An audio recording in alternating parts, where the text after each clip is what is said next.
Partner now. Welcome to Paranormal Palace Radio, where truth equals reality, and truth is often stranger than fiction. Hello, everyone. Welcome to Paranormal Palace Radio. This is your host, voice of the Redneck Radio Man. And joining me tonight is Dr. Joye Jeffries Pugh. And she's got a book out that, unless I messed up her title of the book, it's called Eden, The Knowledge of Good and Evil 666, that I saw over at Amazon that got my interest. So I decided I would contact her and invite her to my show, and she's graciously accepted, and she's here with me now, and I'm fixing to give her a little quick well, I'm introducing her now, in fact, but we're fixing to get her on the air and let her tell a little something about what got her involved in this here. And we're going to talk about this here book, which she also got another book out that deals with the Antichrist and a Jesus clone, and I may be getting that one mixed up. I've only seen it briefly while I was preparing her show promotion, and I'm going to let her correct me on that one if I'm wrong. But as I understand it, these two books are like a follow-up one of the other, or connected, or different parts of each other, or something to that deal. So I thought we could bring those in for a bigger picture, if it's okay with her. That is Dr. Joye, correct? That's right. Okay, just making sure. I know I'm not perfect. I make mistakes, and pardon me, I got that little frog right when I was speaking to you. But I was going to say, I make mistakes, so I always try to ask people to correct me if I do. And I was just going to say, why don't you start this ball rolling? And, oh, by the way, I want to thank you for coming on the show. I think it was very nice of you to agree, especially since you didn't know me from Adam. Well, you know, Royce, there's a lot of times that I do shows and I don't really have the opportunity to always know the host. But I always feel like that if someone's doing a radio show, that they really are typically looking to try to find truth in what they are pursuing. It's no different than the research that I do all the time. My intent is never to be doing anything to just do it for fun. It's more of a quest.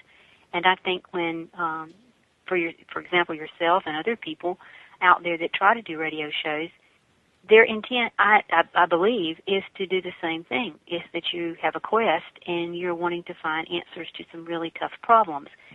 And that's really what my research is all about, trying to find the answers to some really, really tough questions that over the period of humanity, for a long, long time, we've had so many questions that we could not have answered. And I'm the type of person that I just want to know the truth. It doesn't matter to me what the truth is, as long as it is the truth. And so when I started pursuing my research, I really wanted to erase any prior, I guess, thought processes that I had come to terms with based on what other people maybe had told me as a child growing up, or bedtime stories or whatever, that we typically will build foundations on for our future beliefs. And to try to tear down the walls and start really fresh and from the beginning is what prompted me to find out a lot of the answers that I had always wondered about, but just couldn't put the pieces of the puzzle together because the foundation that I had, I guess, laid my thoughts and belief on, or it was not so much that it was wrong, it was just that sometimes theory and someone telling a story, they maybe didn't tell the whole story, or they didn't have all the pieces to the puzzle to really make an informed a theory, or either to prove something.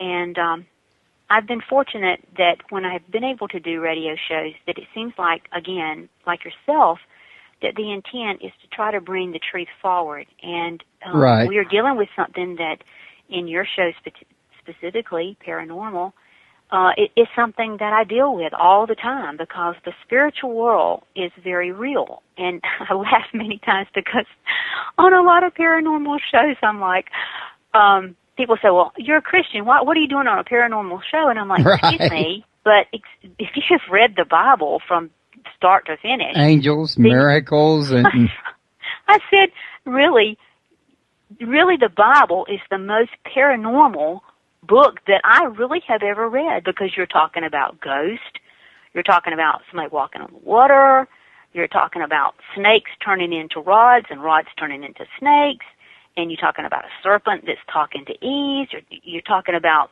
people being raised from the dead, you're talking about people being taken up in a wheel, you're talking about people who are taken who never die, and you're talking about demons that run into pigs and drown themselves. I mean, people walking on water, it's amazing. And then you talk about angels and them on earth and that they've had children. I mean, I can't think of anything more paranormal than all of that, because if anything, like I say, all the research that I've done in a lot of paranormal books, I don't think I've ever come across one that's quite as paranormal as the Bible really, really is.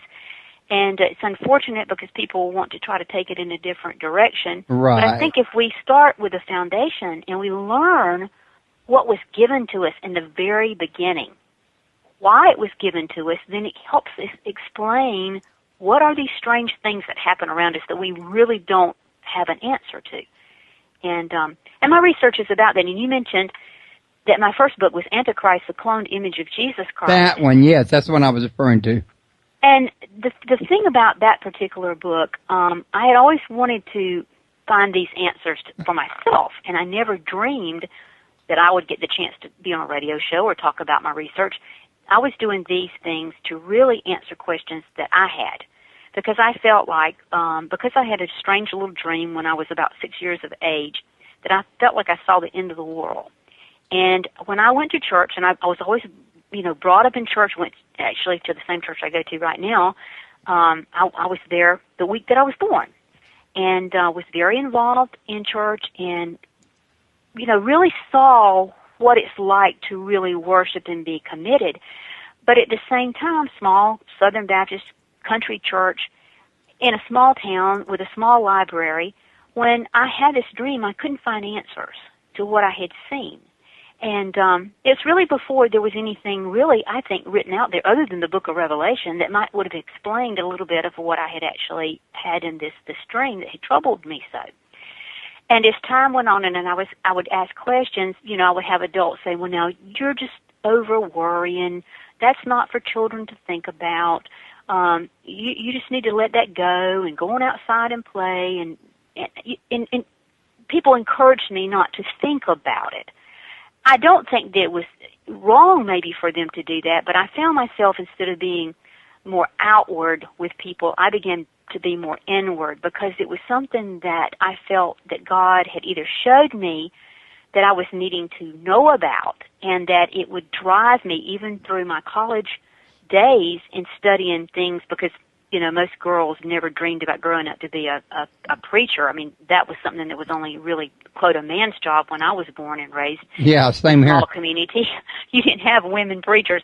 So my intent when I went to college was not that I could even go into the ministry, although I would say that it has always been my first thing in my life. Because when I would do my research for other classes and things, especially like if I did speeches, I would preach in speech class. When I got up to do my speech, I was actually preaching. So, which I laugh at sometimes and think back, but it was a way for me to study the things that I wanted to study and say the things I wanted to say. And so I began doing a lot of thesis in college in regard to this religious thing about the end of time, and people would say, well, you're engrossed with this or whatever, and I would think to myself, yes, I am very engrossed in it, because I truly believe that this is going to happen in our lifetime, and that I've seen part of it, and I want to know, I want to be prepared myself, not so much that I was wanting to prepare anybody else, but at the time it was so important for me to find the answers to these questions. And when I had the opportunity to write the first book, this Antichrist book, back in 1999, I had really been doing research for many, many years. Really, like I say, probably the first book that ever came out that just absolutely made me know that what I had seen in this dream was going to come to pass, because it made sense, was that Hal Lindsey wrote a book called The Late Great Planet Earth. And I read that book. Yes, I read that book when I was like 12 or 13, somewhere in that period of time. And it just absolutely answered to me the thought processes that he had come forward with in this book really was what I had felt that I had witnessed in seeing the earth being totally destroyed and all these things happening. And so, I would go to work. I worked with handicapped people for many, many, many years. And, I would be sitting around the conference table with all of my staff. I had like 30-something staff. And we would be talking about something, and all of a sudden I would say, did you hear on the news about so-and-so and so-and-so?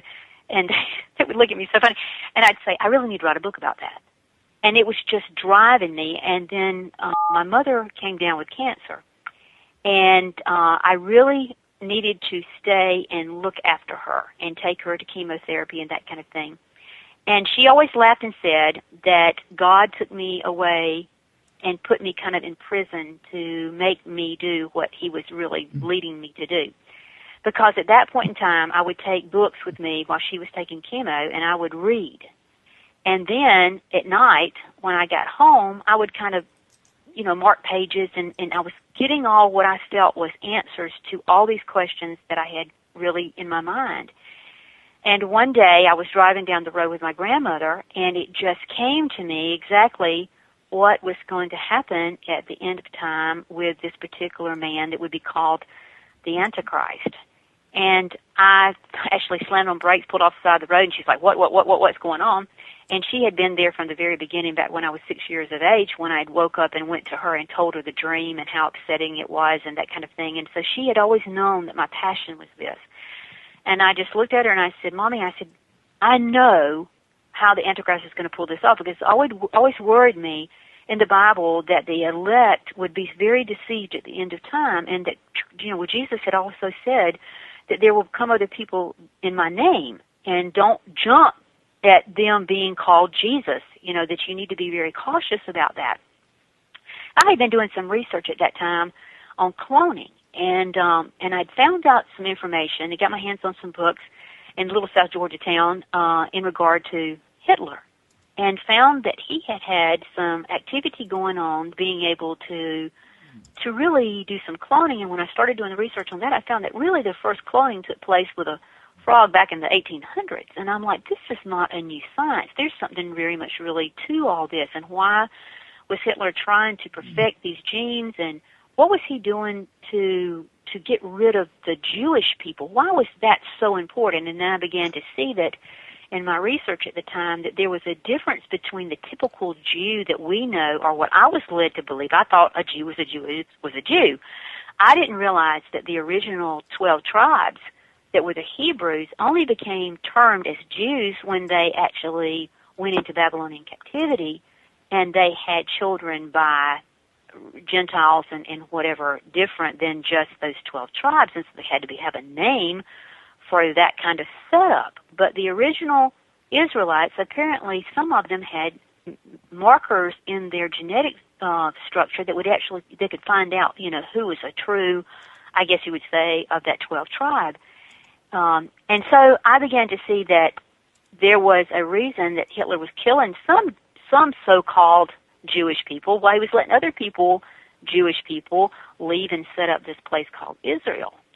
And at that point in time, a couple of years, maybe 10 years before that, my dad had brought in a picture, and I can't remember, I would love to still have it, Royce, that was probably either from Look or Life magazine, because those were the two big magazines in the day when I was growing up, that actually showed the Shroud of Turin. And most people, if they don't know about the Shroud of Turin that might be listening to the show tonight, I do encourage you to either go to my website at www.drjoye, that's joy with an E.com. I was going to do that. and I'm glad you did. Thanks. Okay, and look at the Shroud of Turin, because I do have some pictures on there, but you can also Google Shroud of Turin, and you can get a lot of information on that particular piece of cloth. But I remember seeing that as a child, and Royce, when Dad brought that in, I just busted out crying, and he's like, what in the world? And I'm like, it's Jesus. And he's like, well, they don't know that. They're doing some research on it. They think it is his burial cloth. And I'm like, no, this is Jesus. It's Jesus. And I just got really hyped up, and he's like, why would you say? And I'm like, Daddy, I saw this man. This is the man that I saw in my dream when I was little. And so from the very get-go, I had a different, theory or belief in the Shroud of Turin that might be different than the average person who has heard all the research where it's been proven as authentic, then it would be proven as a possible fake, and then all these other controversies would come up and it would be kind of left in limbo. The Shroud of Turin is the most researched relic in all of history. There is no other piece of history or relic that has ever been researched like the Shroud of Turin. I mean, there's major research, and I don't think a lot of people realize how much has gone into this. But the fact that I really saw what I believe Jesus looked like, and the fact that the person on that shroud looks like what I saw, I never doubted the authenticity of that particular cloth. So when doing the research before 1999, I had just come to the terms that cloth was in fact very real. But how was I going to really try to prove that it was real when nobody else could prove it, other than the fact that the Stirrup Committee had actually in 1968, and then after that period of time, had actually come forward and said that this cloth does contain what they truly believed was a crucified man from that period of time when Jesus was here on earth. But when when this revelation came to me with my grandmother, I had always wanted to know, well, how would it be that you could fake a lot of people out at the end of time, that this person called the Antichrist or the Beast would come to power and people would believe that it was the Messiah. And I'm like, what would be able to do that? And like I say, all of a sudden it was just in my head, and I pulled over and I looked at her and I said, Mommy, if you could clone somebody, and she heard me talking about cloning and that kind of thing, and back when I was talking about it was science fiction. Nobody was talking about really doing that other than probably down in the bowels of the earth where they do all these strange experiments. But I asked her, I said, who would you clone if you could clone anybody? And she said her mother, because her mother died when she was really a small girl, and she said, I'd give anything to have spent time with my mother, but she was very sick and I never really knew her. And I said, well, no, if you could clone anybody, if you had the power and the money and the backing and the ability to put a man like that on this earth, who would you clone? And she kind of looked at me bewildered, and I said, how about Jesus? I said, if you think about it, that one being would be able to come forth with life and cure everything. He could heal everybody. He could do all these wonderful things, and we would not have this sadness and this tragedy. And, of course, with my mother having cancer, I looked at her and I said, can you imagine if he could heal Mother? She would never have to die. So right then, she looked at me very funny, and I said, but the problem is that I don't think that it will be Jesus when they do it. It's going to be a vehicle, because that cloning will not allow the spirit or the breath to live in it. And I looked at her and I said, the Antichrist is going to live inside of it. And she just, she was just blown away, because I had tears in my eyes, because I'm like, it's absolutely fulfilling what the Book of Revelation is telling us about. So when I got back home, I began putting the book together, this Antichrist, the cloned image of Jesus Christ. And after that period of time, of course, my research just escalated, because now I had the foundation of understanding what was about to occur and that it was about to happen in our lifetime. And Royce, it was kind of funny because, my mother was taking chemo, and the guy that was really over her chemo and stuff, I gave him one of the books, and he came back and he was like, cloning. He said, we don't, in medical terms, he said this, and this, and he was going on. He said, I don't think we can do this and this.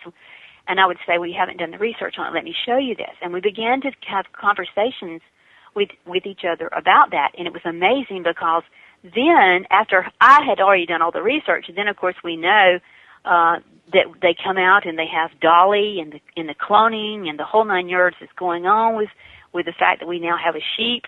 And it's alive, and it came from an udder cell. It's not through typical sexual formation. It's asexual. And didn't the Redians try to clone somebody and got in trouble legally for it? Well, right, and there was those people that tried to do that. But Royce, the thing about it is, Hitler was doing this. So we're not talking about the 1990s when I was starting to do this, my writing on my book. We're talking about years before that somebody had already figured this out, because, like I say, the first frog was like I think it's 1849 or something. I have to look it back up. It's in like the 1800s. The cloning issue is nothing, because the moment that we learned how to do artificial insemination, cloning became the easiest thing in the world to be able to do. I mean, cloning is just not hard to do. In fact, I have even mentioned in my book Eden, which came after Antichrist, and the main thing I want people to know is Antichrist led into Eden. Eden, the knowledge of good and evil that was released later, really brings that information into the forefront of this book and expands it. The book that I'm presently actually getting a contract with for tomorrow, it's supposed to come in the mail tomorrow for my new book, it is even going to expand even more on what I'm doing, because if you get the foundation, this is so important, if you get the foundation of what's happening in our world, then you can build on it. And I have seen how my research has gone from, before Antichrist, I did a thesis in a couple of my college classes that was actually called Alpha and Omega, the beginning and the end, the first and the last. And I did that for my master's, and then I also did another one for my doctorate. And I built on that, and then, of course, when I did Antichrist, the clone image of Jesus, it was even more information, because things were starting to happen.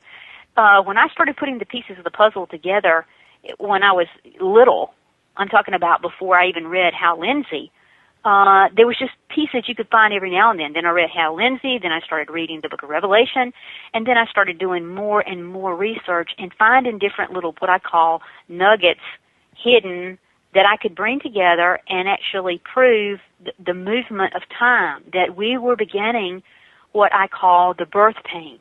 In other words, where things had been happening only in rare instances, things began to start coming together closer and closer. And now, when I do research, my research is daily, because things are happening so much today that are biblically important, where even when I did Eden all those years ago, when I did Antichrist all those years ago, I may have to look for months and find maybe one thing. And today, I can almost look on the Internet and find something daily. So I guess what I'm saying is that I can take people from just the Book of Eden and expand that, because what I'm doing now is just more and more and more. I mean, it's almost that you can't contain it all in one book, because there's so much information out there that is vital to understand. And so I kind of have done people's research for them, because there's so much out there. Oh, yeah. And I've tried to put it into one book so that you don't have to go out and read. Like I have a huge library. I read all the time. There's not a day that goes by that my head is not in a book.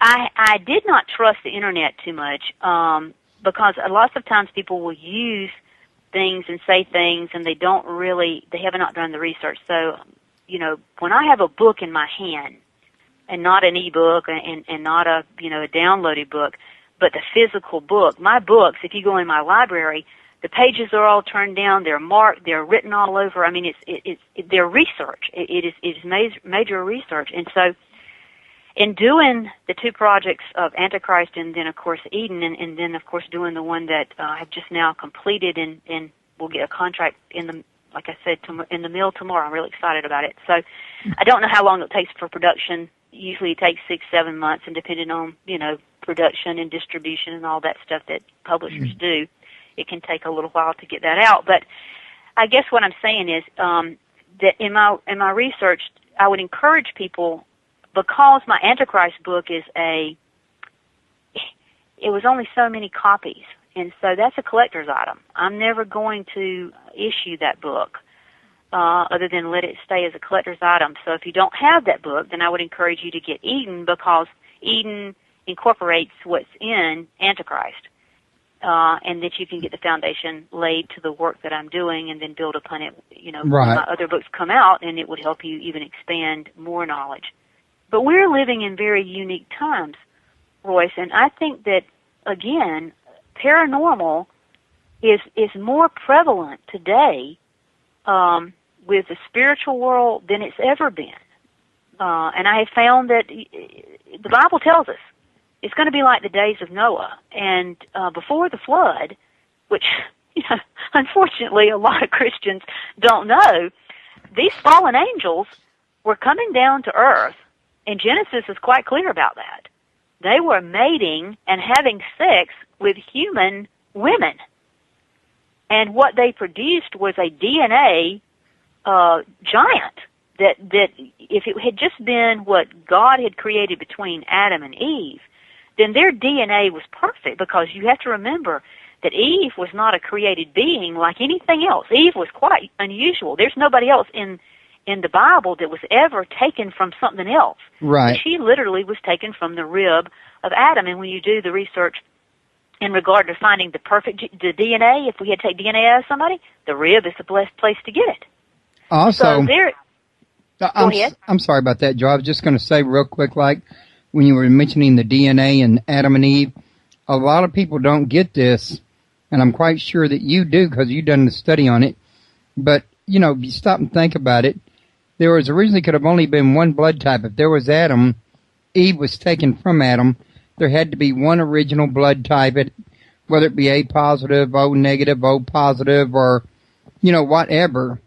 So somehow new blood got introduced from somewhere else, which I would say would probably be Genesis 6:4, when the angels descended. Now, we don't have no way of knowing if O positive or O negative was interjected. We have no way of knowing when A and B made their way into the grouping. But, doesn't something tell you if the Bible's right and it was originally Adam and Eve, then for so many different blood types to abound, there had to be a reason for it? Well, I think that's it, and that's what I mentioned earlier about having your foundation laid on what the Bible says and not on some bedtime story. It's unfortunate that, for example, the Adam and Eve thing, I had always believed that Adam and Eve, they ate a piece of fruit, and unfortunately God told them not to eat that fruit, and that's why they were put out of the garden, that this strange little guy called serpent, and it's always pictured as a snake, had actually enticed Eve to eat this fruit. Great Bible story for a child, but if you've laid your foundation on that, you've missed a lot. Because when I went back and, like I say, kind of tore down the walls and sat down on my own, and I had never heard anything called a serpent seed.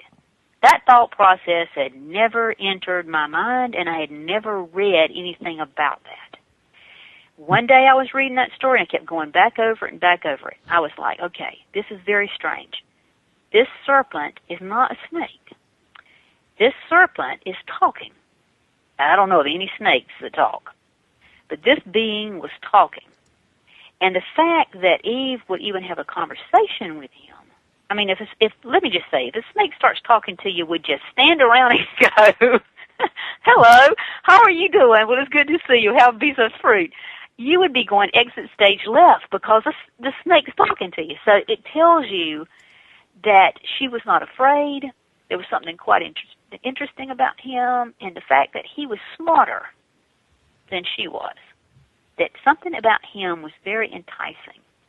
And so I started looking at the words like beguiled, and what does that mean? Hoodwinked and deceived. And then I went back, and something I had never paid attention to. Before we even introduced to that serpent, we are told there is an institution of marriage that God created. And he says that he married Adam and Eve. They were not ashamed, and they were naked. Nowhere does it say, go and be fruitful and multiply. It says that when the first male and female were actually created in the first part of Genesis. But that female was not taken from a rib. They were told to create to go and multiply and replenish the earth. When I realized that there was an institution of marriage for Adam and Eve that doesn't exist with any other animal, I began to understand what the Bible was telling me when I'm doing the research on the bride and the bridegroom coming at the end of time for his bride. And that the institution of marriage and adultery and whoredom, there's this thread that goes all the way through the Bible about how terrible, terrible, terrible that is. I mean, you just keep hearing all these things about sex. And I'm like, wow, God's got a real problem with that. Yet he created us to have sex, didn't he? And then I began to really sit there and look at this. And then all of a sudden, I reread that again with Adam and Eve and the serpent.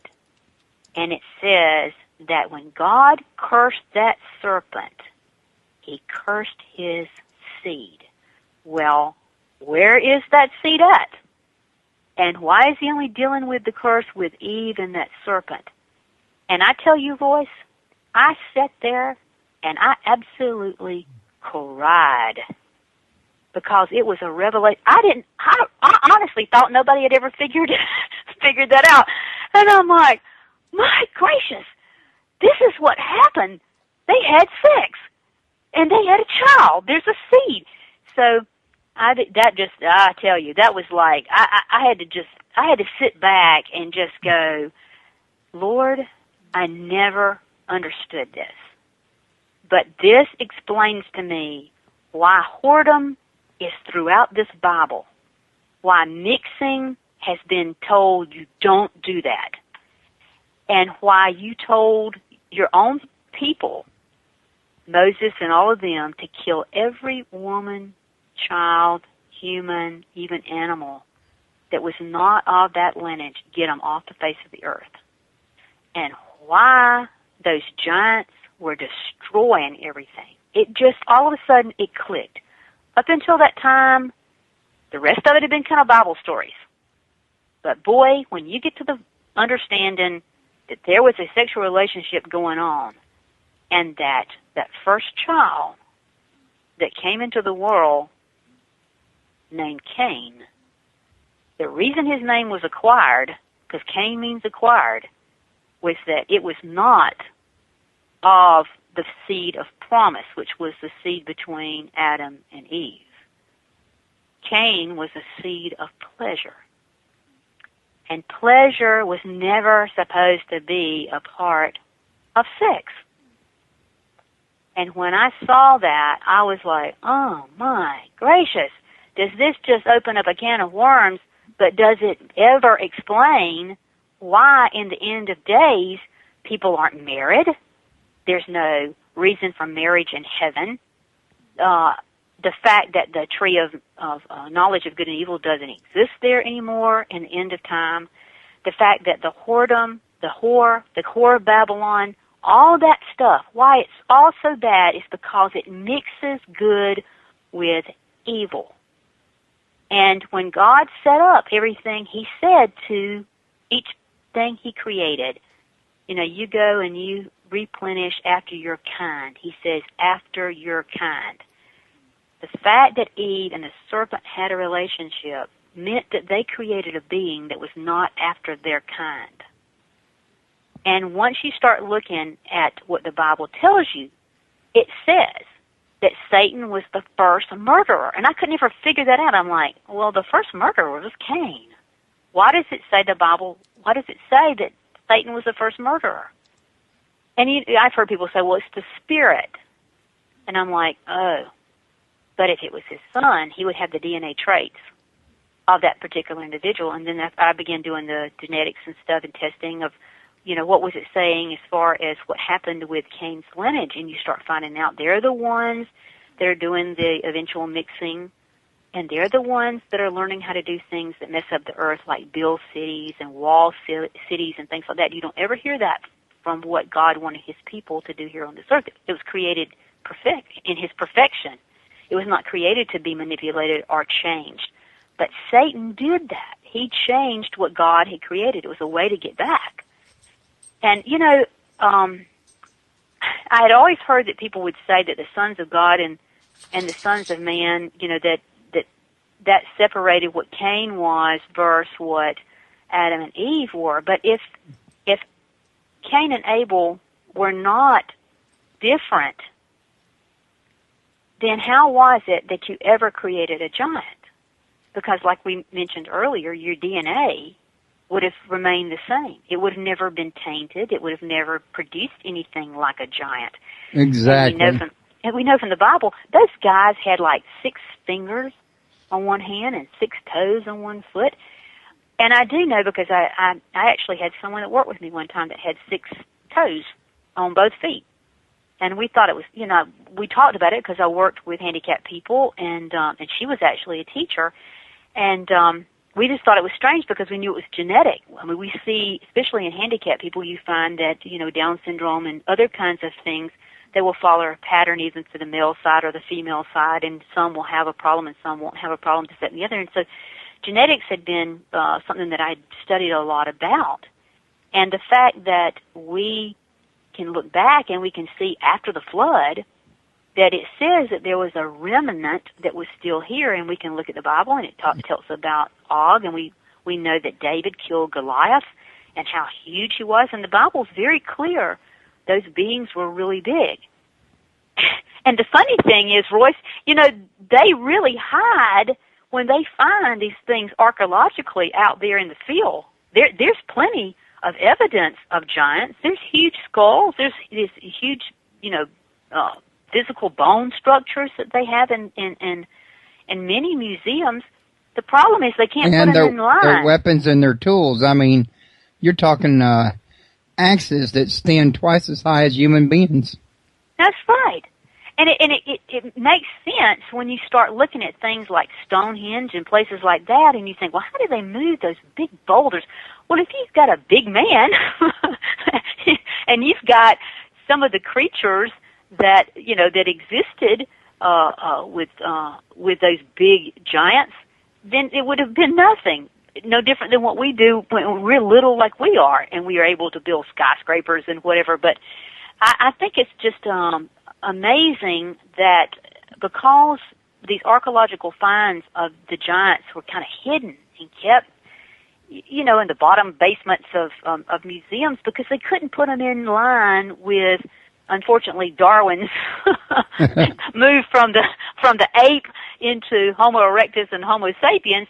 They just said, well, you know, we just kind of keep them hid over there, and nobody really knows very much about it. But the thing that the Internet has done for us is that it has allowed us to do research. I mean, I do research with people all over the world.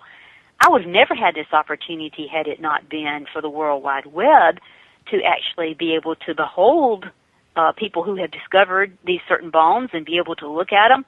And, you know, it is making science bring these things forward. They cannot hide it away from humanity like they have done in the past because they couldn't have, let's say, perfect answers for what's going on here. Too many prying eyes. Well, yes, it is. And it really upsets me when you look at things like the Vatican. They have a huge monstrosity of a library. Really library. I heard that thing was like 52 miles long. It is huge. It is huge, and it goes down into the earth, and I mean, you have to have clearance, and it is kept, let me just say, you could not just walk in there. And it's infuriating to me because I feel like the answers to a lot of things are there. The British Museum is another place where a lot of things are kept hidden in vaults, and even in the United States, you know, the Smithsonian, unfortunately, the Smithsonian, I had not been in a couple of, probably 20 years, 30 years since I was a child and had the chance to go back because I was on the History Channel and did a documentary up there. I was amazed at how old the stuff was in the Smithsonian that I had seen back when I was a little girl, and I'm like, where is all this new stuff? Where is the stuff that we're finding? Who's keeping this stuff hidden and away from prying eyes? Even the moon landing things are so dark that you can't hardly see in there because what's happening is people have become so technologically smart that you go, well, now, you know, if we were on the moon and we were dressed in that, how is it that we weren't fried to a crisp when, you know, the gamma rays and whatever we hear about today, like the sun doing its thing and all the radiation, how did those guys survive up there like that? And you start questioning, were we there? Because you start going, do we have the capability to walk around in that kind of environment using what is sitting up there in the Smithsonian? I'm not so sure. I'm just not so 100% sure anymore.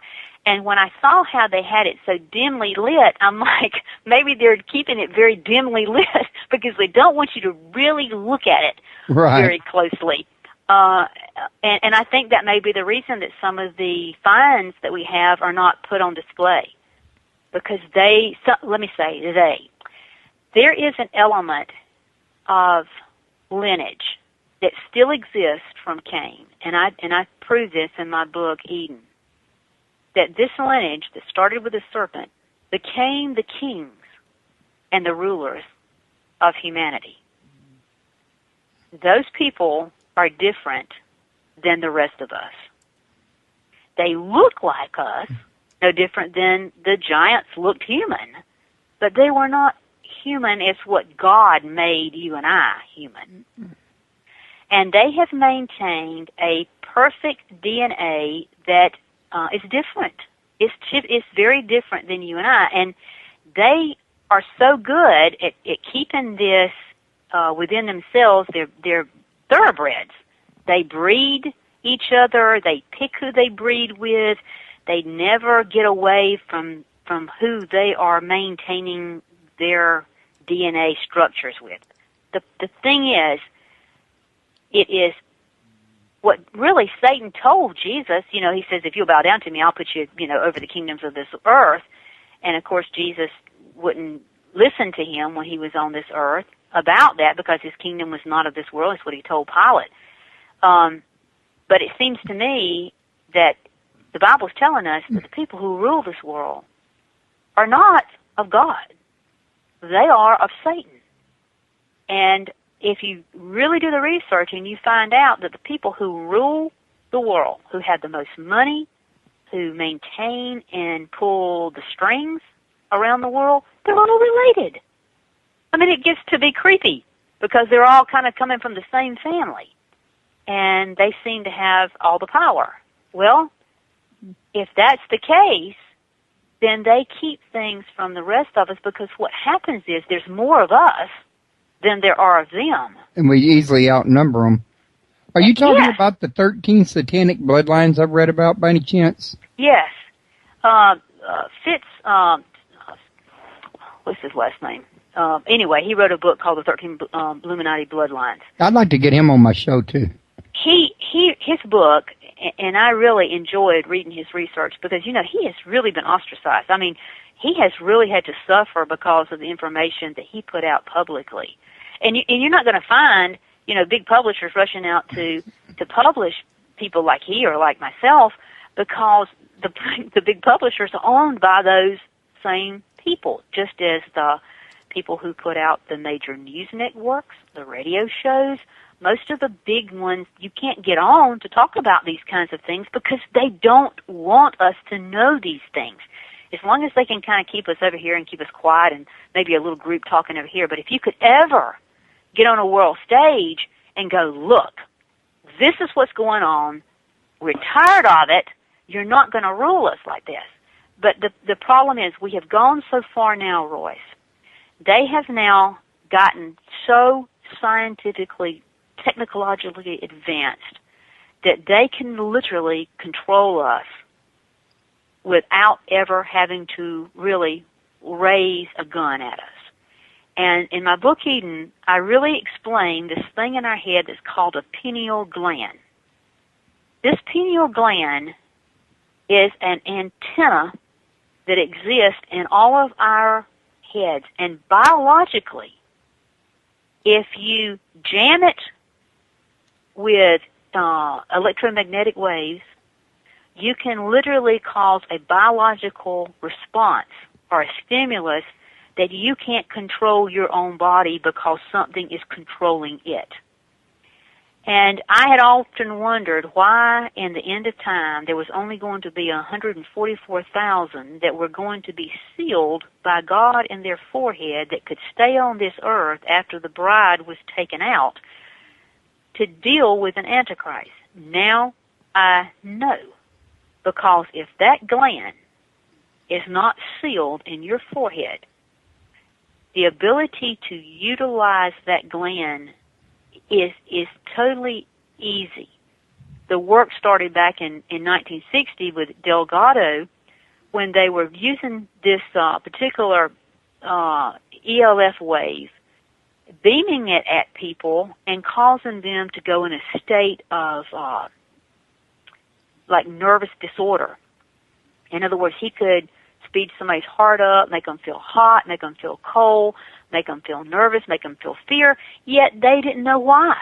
Yeah, and I believe Jesse Ventura had a show about this, and they demonstrated it on that show. Yes. It's a very simple process. And now, you know, when I showed through my book that Tesla's technology and the fact that he could, he exposed these ELF waves and how they can be broadcast from tower to tower and used for energy, but at the same time, those towers could actually be used to cover the earth with electromagnetic waves that would actually penetrate your antenna. And now that we have got, just think of all the cell towers and all the satellites that do nothing but beam back to the earth all this information, it would be nothing to turn those things on full force and literally have people going mad. When you are exposed to a stimulus that you can't stop, and I've used this example many times. I sometimes have a problem with caffeine. Well, if I drink caffeine, then my heart will speed up. Until it wears off, I can't stop it. It's just going to keep doing it. And this is the same thing. If something's being beamed at you, biologically, you can't stop it. So you are losing control over your body. And if somebody can have that kind of power to flip a switch and control humanity, then we get a greater understanding how these people who rule the world don't have to have a huge army. They have the technology. And the fact that Satan says, the Bible says that Satan is the covering cherub. He was actually the covering cherub, and he was first in command over everything. So he is no idiot, and he is, his powers are far greater than any human's powers could ever be. So you think about, if he's got a lineage here and he is dealing with those people and working with those people, and we know that demons are real, the Bible specifically tells us when Jesus walked the earth that he talked to the demons talked back to Jesus, they knew Jesus even when the Jews didn't even know Jesus. These demons knew him. And they actually said, "Oh, why are you here? You came before the time." They even know that there's a time frame that this earth is going to go through before it's kind of like all said and done and the jig's up. So when people say, "Well, I heard something go bump in the night," you probably did. You thought you saw a ghost? You probably did. And that, I've always said people who are out there looking for ghosts, it's kind of like they want to hunt for them, but they don't want to find one of them. Right. Yeah, it's kind of like, here we go, and we're going down through the tunnels, and all of a sudden we hear this strange noise, and people are like, ah, and they run, and go try to hide. I'm telling you that my research proves that all this stuff is very real. I think about, the oracle sites, and I've mentioned this before in other radio shows, is that when these mediums would sit of these oracle sites, and a good example is the witch at Endor when King Saul went to her and wanted to conjure up Samuel. And of course, that was totally against what God said. The Bible didn't tell us that necromancy, conjuring spirits, and talking to the dead were impossible. It said we couldn't cross over. In Lazarus and the rich man, they could see. In fact, Lazarus could see Abraham far off. And Abraham could see the rich man, and Lazarus was with Abraham. They could see the rich man burning in hell. He was asking them, let him come down here and dip his finger in water and cool my tongue. These things are very real in the spiritual realm because you're able to see certain things like that. But people who don't want to face the reality that if we're going to look for ghosts, then you got to say, the Bible's already told you it's real. They do exist. And when that witch at Endor brought up Samuel, the Bible doesn't say it wasn't Samuel. It says they talked to Samuel. And the problem was, since King Saul did that, then of course he lost favor with God because God said, you don't do this. You're dealing with an element that was created that's not a part of what humanity was supposed to be a part of. The spiritual realm that we can cross into is the lowest spiritual realm. So if you try to conjure, you're conjuring up those kinds of things. You're actually bringing them to the table. Seances can do it. You can use a Ouija board, and it is really true. You are conjuring up, but what you're conjuring up is not the element of God's spiritual area.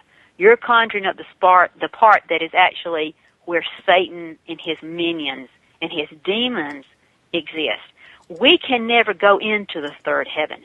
The only way we can get up to God is when he comes down to us.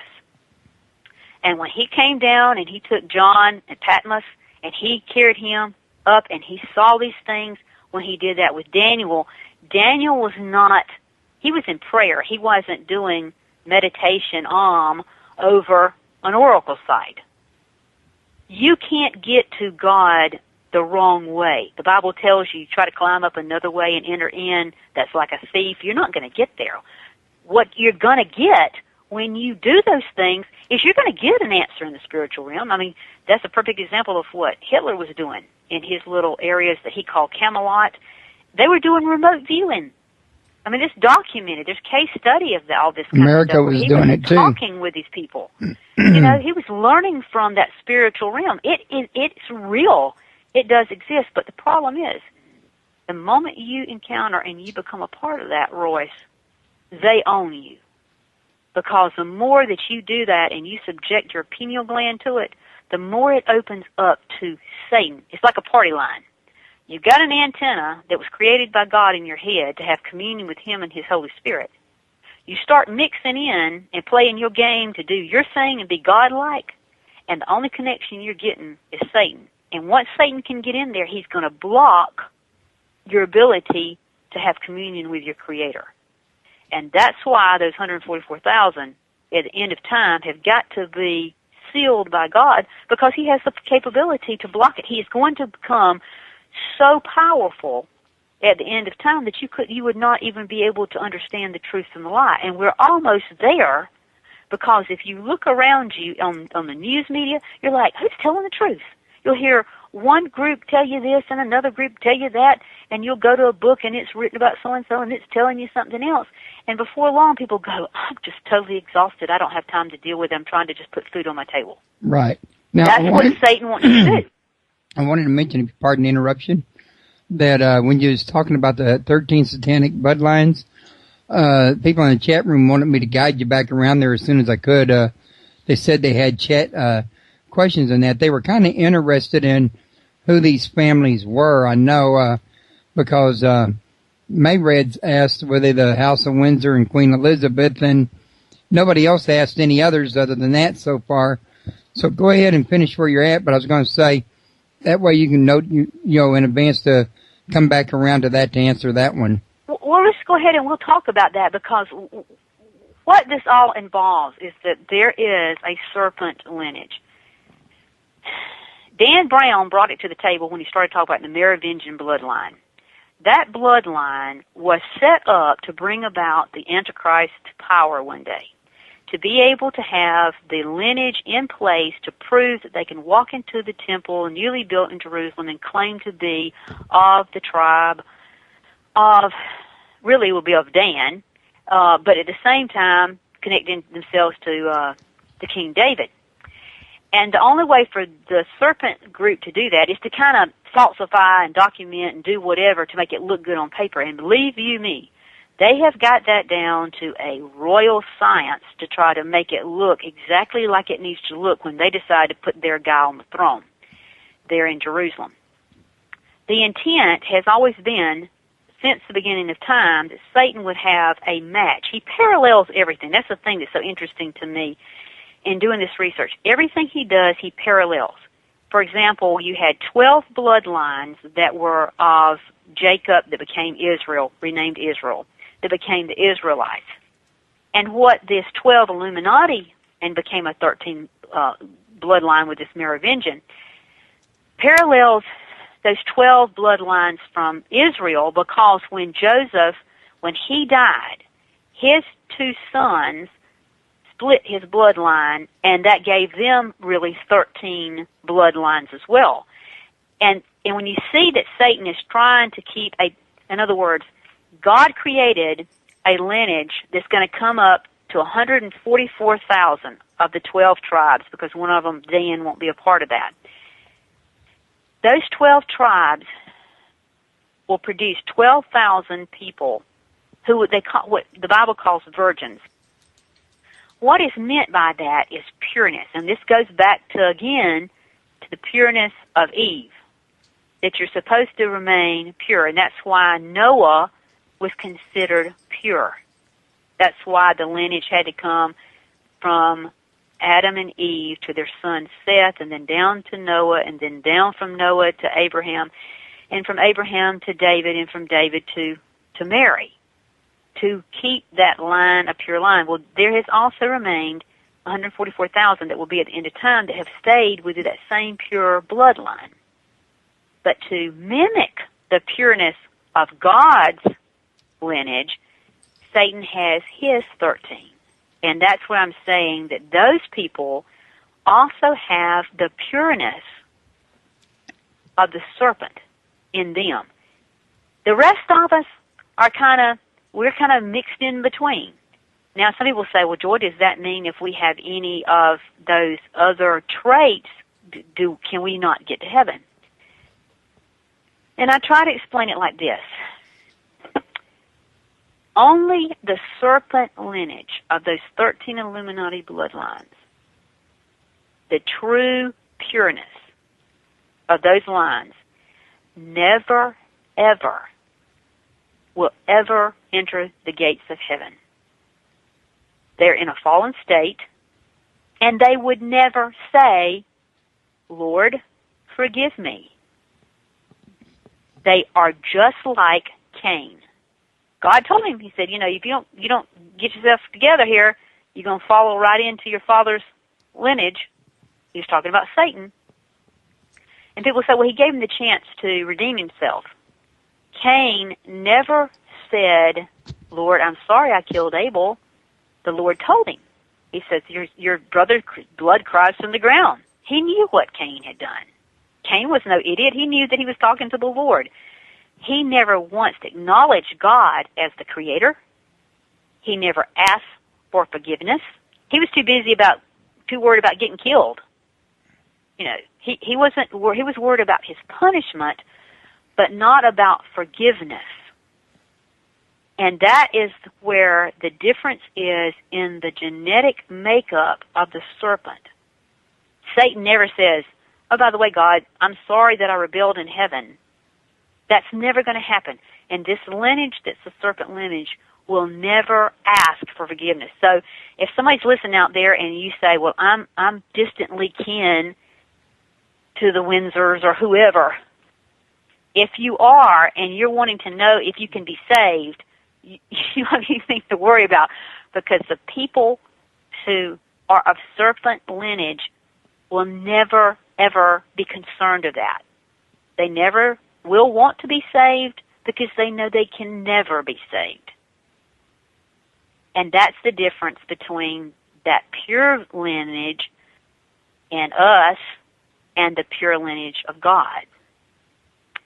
So that's why the Bible tells us that there is no such thing now as Jew or Gentile. That when Jesus came and was on the cross and he died, he brought in the age of grace for all of humanity.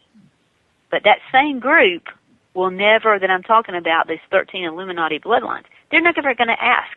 They're proud of what they are. In fact, you know, if you think about the Rockefellers and people like that, when you come down on them, they'll say, "Well, I'm glad to know that we're putting in the New World Order." They don't they don't ever deny it. They're like, "We're happy that people think we're doing it because that's what we're doing." And Rockefeller's, you know, there's plenty of quotes out there that he's made about that. They are pushing our world to an agenda that Satan has established a long, long time ago. I mean, it's his family bringing these things about. And they know what they're doing. They know that they're living in the days of this earth and that there's going to come a time when they're all going to end up in hell. They know that. And if they can take as many of us that they can confuse or cause us to lose our souls, they're going to do that. They are not our friends. Satan is not your friend. And these lineages that rule the world, they're not our friends. They are using us for their time here to do their thing. And we're kind of victims, and it's sad because we tend to forget that we are living in a fallen world. Okay. And it's not something that until it's all rectified and goes back into the days of you know, us being able to go back to paradise if we choose that direction. But we've got to make that choice. We have got to choose. God is not going to take us back into paradise if we don't want to be there. And he gives us that free will. Do we want to do this with him? Are we listening to him? Or do we want to follow a fallen being? I mean, that's why Satan fell, and the people that, you know, the angels that fell with him followed in that line. They didn't want to do what God said. They didn't want to live it the way God had intended and had created it. And we have to make that decision. That's why it becomes an individual choice every day of our life. Do we follow good or do we follow evil? But we cannot mix it. In other words, you can't do some good and then turn around and do some evil, because that's not going to get you where you need to go. You've got to make up your mind to try to do it good. And if you end up messing up, you get on your knees and say, "Forgive me." And God promises that forgiveness time and time and time again. But there's an evil force here with us, and if you're not aware of that, and if you don't understand the game plan, you can just get sucked down the tubes by their control, because that control is getting worse and worse and worse. And like I say, being able to use the pineal gland against us, that is a coming thing. I mean, it's already being done with video games, you know, certain TV programs. There's subliminal kinds of messages going on. There are people that are hearing strange humming noises and things like that. Harmonic vibration is being played out. I mean, you can hear it all over the internet where people are saying, "Well, I hear these strange noises, hear these strange noises." As this vibrational change of the earth starts happening, I mean, we can already see it's affecting the animals. Birds don't know where to fly. They use that gland to migrate and know where they need to go. That's how God created them, to stay on path and to do their thing. We got fish in the wrong places. We got fish that shouldn't be on this side of the world over in some of the, you know, Mediterranean area, and vice versa. And you got birds that don't know how to migrate, and they're flocking together. I mean, if it's already affecting the birds, it's really affecting humanity. There are a lot of people sick, and they don't know why, and they'll blame it. Oh, well, it was just, you know, this kind of condition or that kind. People are sick because we are just like those birds on the fish. Okay. But news media is not letting that be known. I was going to say that we got a few questions going on around here. You may want to take a minute and address these before they build up too much. I've been kind of accumulating, so I didn't mean to be rude there. Pardon me. It's that season around here when everything starts growing. That's right. Okay, now one of the questions come from my wife. She wants to know, is the Antichrist here yet? Yes, he is here. And the thing that's most interesting to me is that I wanted to know, again, how he was going to fake everybody out and make people believe that he was Jesus Christ. And going back to the cloning issue, when I found out that there had been blood taken from the shroud back in the early days, even when the Stirrup Committee was doing that, and that the shroud was actually owned by people who had been connected to the Knights Templar, who had connections to Hitler. That let me know that there was already a plan to bring something to pass into understanding that blood. And when I began doing the research on it, people would say, oh, but it was dried and it's degraded and it can't be brought back, and just all kinds of, there's no way to do this, no way to do that. And then, of course, we've learned that we can, bring back mammoths and everything else. In fact, they've been looking at mummies and tissue samples and stuff like that, so they can regrow all those, what we call ancient things, back in today's world. And you stop and think, and the Shroud of Turin is only like 2,000 years old. It's not as old as a mammoth. It's not as old as a mummy and all of that nature.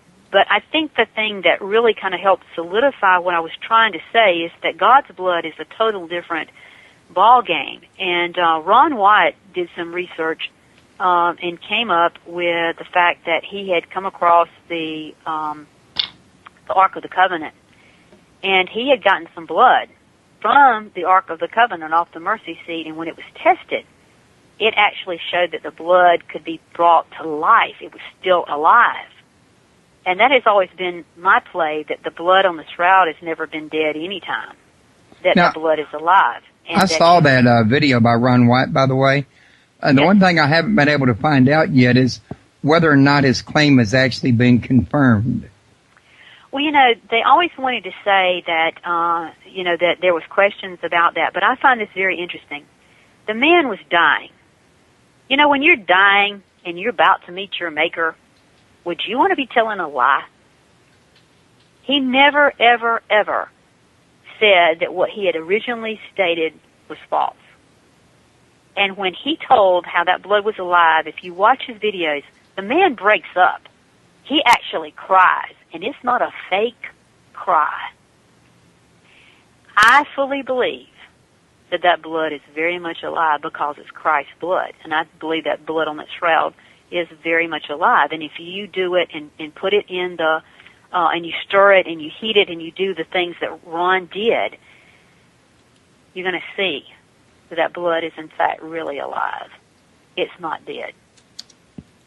And when it's not dead, then it's like you and I being alive right here, being able to clone us is nothing. We take that cell, pop it in a woman's cleaned out egg, put it in a woman and let it grow 9 months, and when it pops out, it's going to be identical to whoever it came from. If it was me or you, it's going to be identical image to us. And the Bible says that beast that comes at the end of days is an icon. And that icon image, the only icon image that could ever look like Jesus, would be his clone. And I think that's why, really, John the Revelator used the term icon, because it means statue. In other words, it's an image identical, yet it's not real in the fact that it's not human. But that would be the only way for him to identify that to us, would be like if we went out and we made a statue of ourselves, it would be that it looked like us, but it really was not us. And I think that's why Jesus tried to tell those people time and time again, when they say, I'm over here, and they say, I'm over there, don't go, because that is the Antichrist. And the fact that there is a man on this earth whose lineage matches the tribe of Dan, who the Bible says the serpent will come from, that has power, and that he has the image of Jesus, and he matches that image.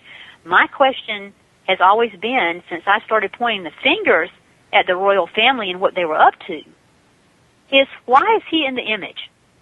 It's not for a photo shoot. It's not like a celebrity look-alike contest. This guy's in the image. And he has the pedigree that the Bible says that the serpent is going to use to, come to power as this beast at the end of time. And, you can't deny the fact. He has everything that the Bible has told us is going to happen at the end of time. The power, he has the people behind him, he has the blood lineage, he has the rights to walk into the temple there in Jerusalem and claim that he is a descendant of King David. He has everything in order. And my book, Eden, shows it. Everything from the moment that this royal family was working for so long. I mean, it's not like they just kind of came up with an idea real quick. This has been a plan of Satan's for a long time, and that's why I try to take people in my book, Eden, from the beginning to show you this lineage, how it's moved through history, right on up today. So that, if you don't believe me, you trace it back. Because when you trace it back, you're going to find out that what I'm telling you is the truth. And so if the Bible's telling us that this man is going to come from this lineage, and he's going to be an icon, and he's going to be an image, and he's going to be called a beast, and of course we know that the serpent was called the beast of the field, and we also know from the Jewish Talmud that there was such things as beasts of the field that were male and female, that were human, which I believe is first part of Genesis. But it did not have a soul, because when God created Adam, he blew in him the breath of life, and man became a living soul. So if you take an animal or whatever that doesn't have a living soul, so to say, and it's just a vehicle, then the beast is a vehicle. It's in an image, it's in a form, it's in an icon, it's in a statue-like appearance that looks like Jesus. Or why would Jesus say, don't pay attention to this man that's going to look like me and claim to be me? And that's exactly what's happening right before our eyes. That kind of leads to my wife's next question. She wanted to know who the Antichrist is. Yes. The person that I say that matches the shroud the best is Prince William, who is, of course, in line to be king. And, there's always been the question as to why Charles did not marry for so long when he loved Camilla from way back. And I've done the research in Eden and I've proved that relationship had been going on and was still going on when he even married Diana. But the requirements for the Antichrist, you've got to look at what the Antichrist has to be and lineage-wise to be able to pull this off. Diana's lineage is what they had to have to be able to connect William to be able to walk into the temple in Jerusalem and claim the rights of the throne there, because they can tie themselves back to King David. And the person that walks in there has to have those ties. Now, supposedly back in 70 A.D. when that temple was destroyed, no one was supposed to be able to trace themselves back anymore, because those genetic, pedigrees or whatever were supposed to be supposedly burned. But there is some indication that even with the Vaticans and some of the stuff that they supposedly have there, that they have something that does say that there is a connecting factor between those royal families. But the thing that's interesting to me most is that they pull it from this Merovingian bloodline. And if you do any research on the Merovingians, you find that it's a play that Jesus did not die on the cross, but that he lived and married Mary Magdalene, and that they had children, and that bloodline actually came with Joseph of Arimathea over into England. And that's why you've got all these songs and things about England, in that they're going to rebuild Jerusalem, and the connection to Jesus and that kind of stuff is real prevalent there. And it's always been that Queen Elizabeth, even when she took her oath, they have always said that they would give up their throne the moment Jesus appeared.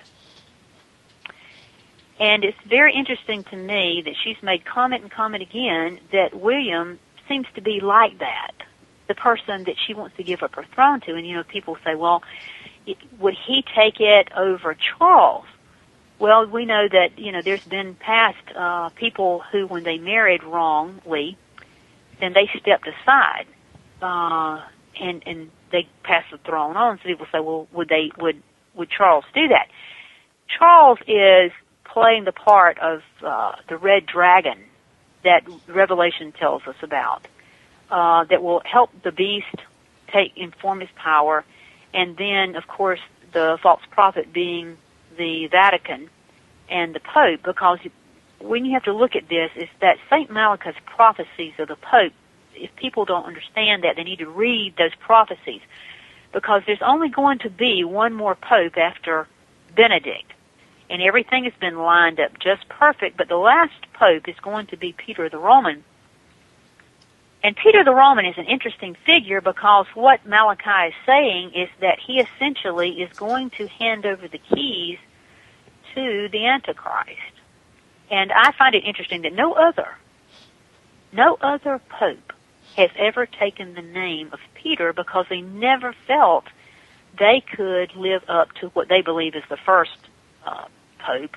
And the Catholic Church believes that's Peter because supposedly they take the scripture and say that upon this rock I build my church. Yeah, I got a In fact, big that was God deal talking about that. to him. I think that was a big, misquote of the Bible. Yes. I mean, God was talking. I mean, Jesus was talking about himself. Well, I thought Jesus was talking about he was going to build his church on the people who were filled with the Holy Spirit, Jesus the Christ, the Anointed. Well, and the thing about it is, they've taken it and put it on Peter. I mean, we're talking about Peter. Peter's the one that denied Christ 3 times. He tried to walk on the water and he sank in the water. I mean, I don't think he wants to. I don't think he would have built his church on that. But the thing about it is the fact that this last Pope's going to take that name. That means that once everything is united under this world umbrella of religion, which they're working on quite well, the process of that is just coming together just like it should. What's going to happen is when they put this man into the temple, Peter is going to walk in there and give him the keys to the kingdom, because you can't have Jesus, who supposedly, according to the Catholic Church, gave it to Peter.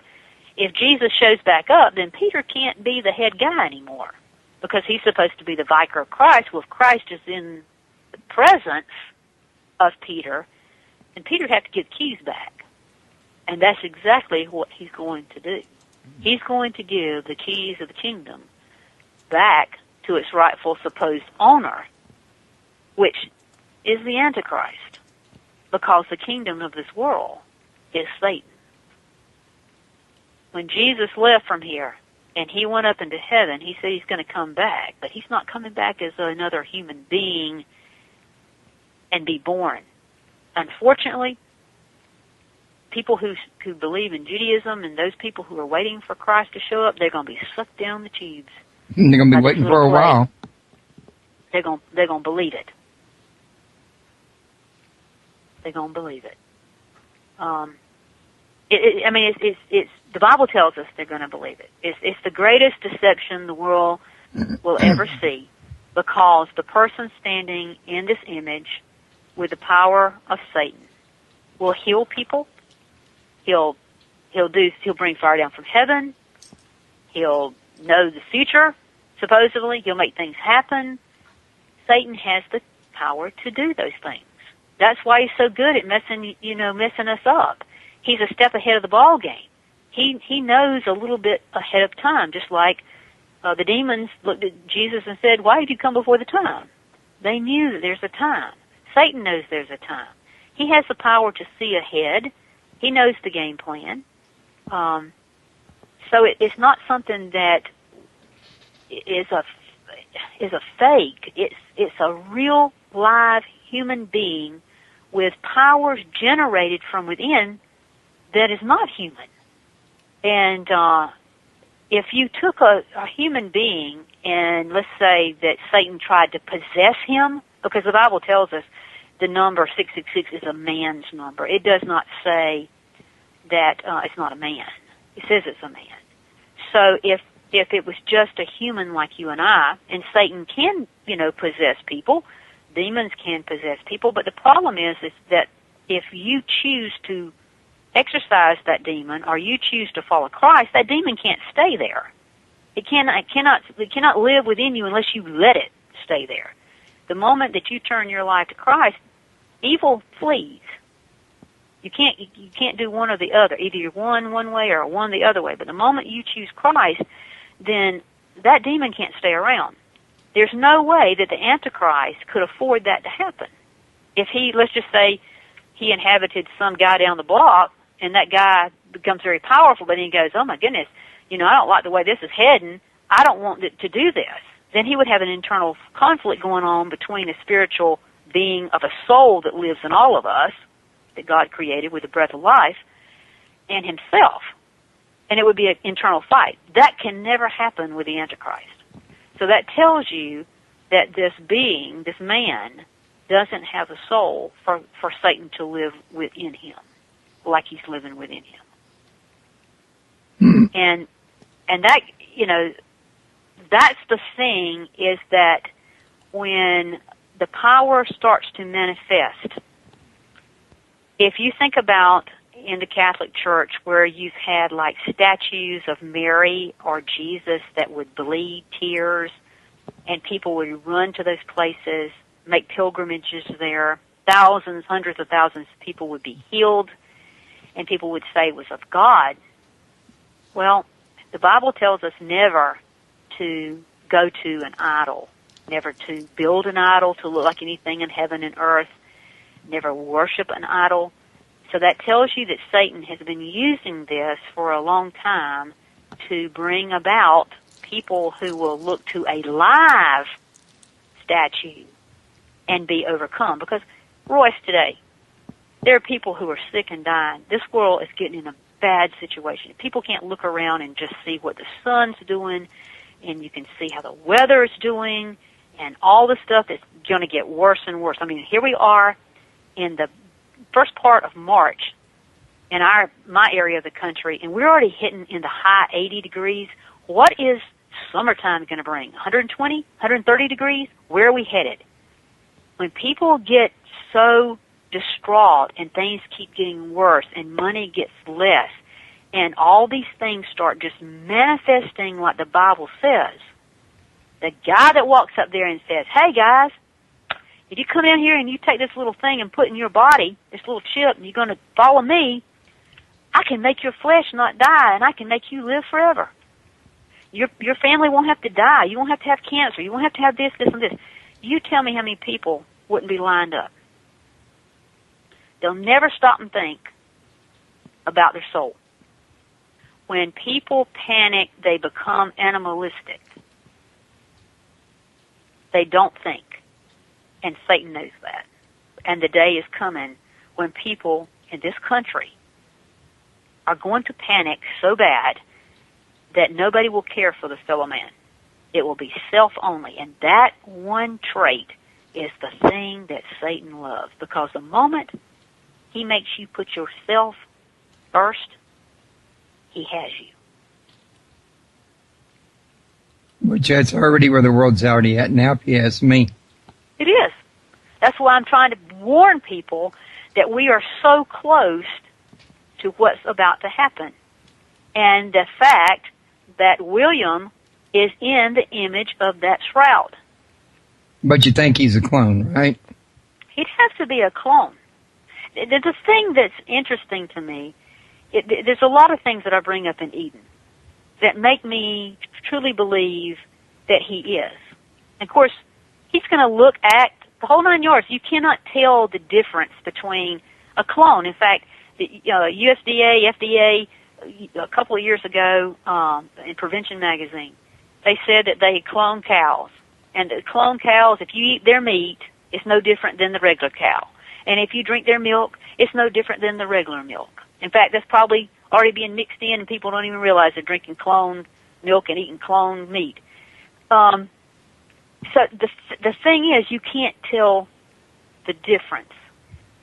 The thing that's most interesting that people need to stop and think, you have a soul. You can't touch it. You can't see it. But it is inside of you. And when you die, it leaves your body. Now, people who have had near-death experiences, even with their children, the children are the best. They will describe that when they're out of the body, that they still look like themselves. But yet they can look down and see their dead body laying down there, yet they're in a body. And their body's the same as that's down there. At least in appearance. That's right. It's in appearance. And we know when Jesus, when he resurrected, he walked on the earth and he ate. But he was not in a body like you and I, but nobody didn't go, well, you don't look like yourself, or you don't do this, or whatever. He absolutely went before those, 500 different people, and he ate with them, and he talked with them. He still looked like himself. Now, that being the case, you wouldn't be able to tell something was a clone, that they would be different.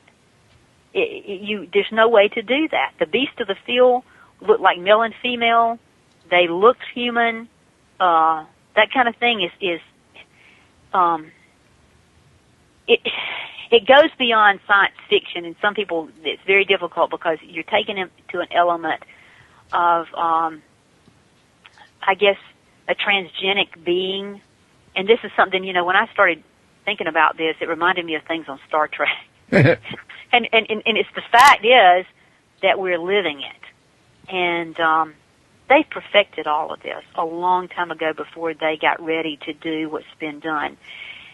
William himself, the birth timing, the fact that he was born on the summer solstice, June 21st, 1982, the fact that he will be 30 years old at the 30 London Olympics, the fact that he is the son of who he is, the fact of his lineage of where it's at, when he was actually christened there in Buckingham Palace, he actually howled when they put the River Jordan water on him.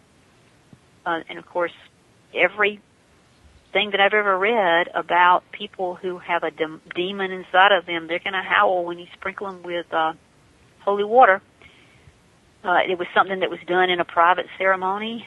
So the windows blew open, and supposedly a storm came up. I mean, there's just all kinds of weird things. The fact that his name is William, and it ends in I am, and that is the thing that was always, God's name. And the fact that Charles always wanted to name William Arthur because of the connection to King Arthur. And, of course, Diana just had a fit. She was not going to name him Arthur, but if you look at Will I Am Arthur, his name says that, Will I Am Arthur. And there's just a lot of connecting factors to the way that Diana died, the memorials to her, how they're set up. They even look like an egg that's being punctured in a petri dish, the way you clone something. I mean, there's just too many things that have been said. In fact, I even mentioned this in Eden, that when Princess Diana did an interview with Jane Pauley on TV, and I watched that with great interest, and she just about told everybody, I was a birthing chamber. I was used. These people she called them lizards. I mean, she couldn't have been saying any more specific words for people. The problem was they wanted her dead because she was telling everybody what was going on. Unfortunately, Christian people don't understand doublespeak. You're not taught it because secret societies teach their members this. Those people that are involved with what I call the Orders of the Serpent, they know how to go on TV and say all this stuff right in front of you and I, and because we're so stupid, we sit there and it doesn't even ring a bell. Once you understand doublespeak and you understand the symbols, then you can pick up on the game that's being played right before your eyes.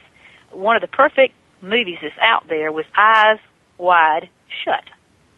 If people have not seen that movie with Tom Cruise, it is absolutely an explanation of the game of secret societies and how they use these things, saying one thing when it's absolutely something else. I've studied it so much that I can watch things like the Olympics or like the Grammys. The recent thing with football game the other night that they had Madonna. Every bit of what Madonna did was esoterically programmed and plan to the T. And most people who didn't see that or didn't understand that said, oh, great performance.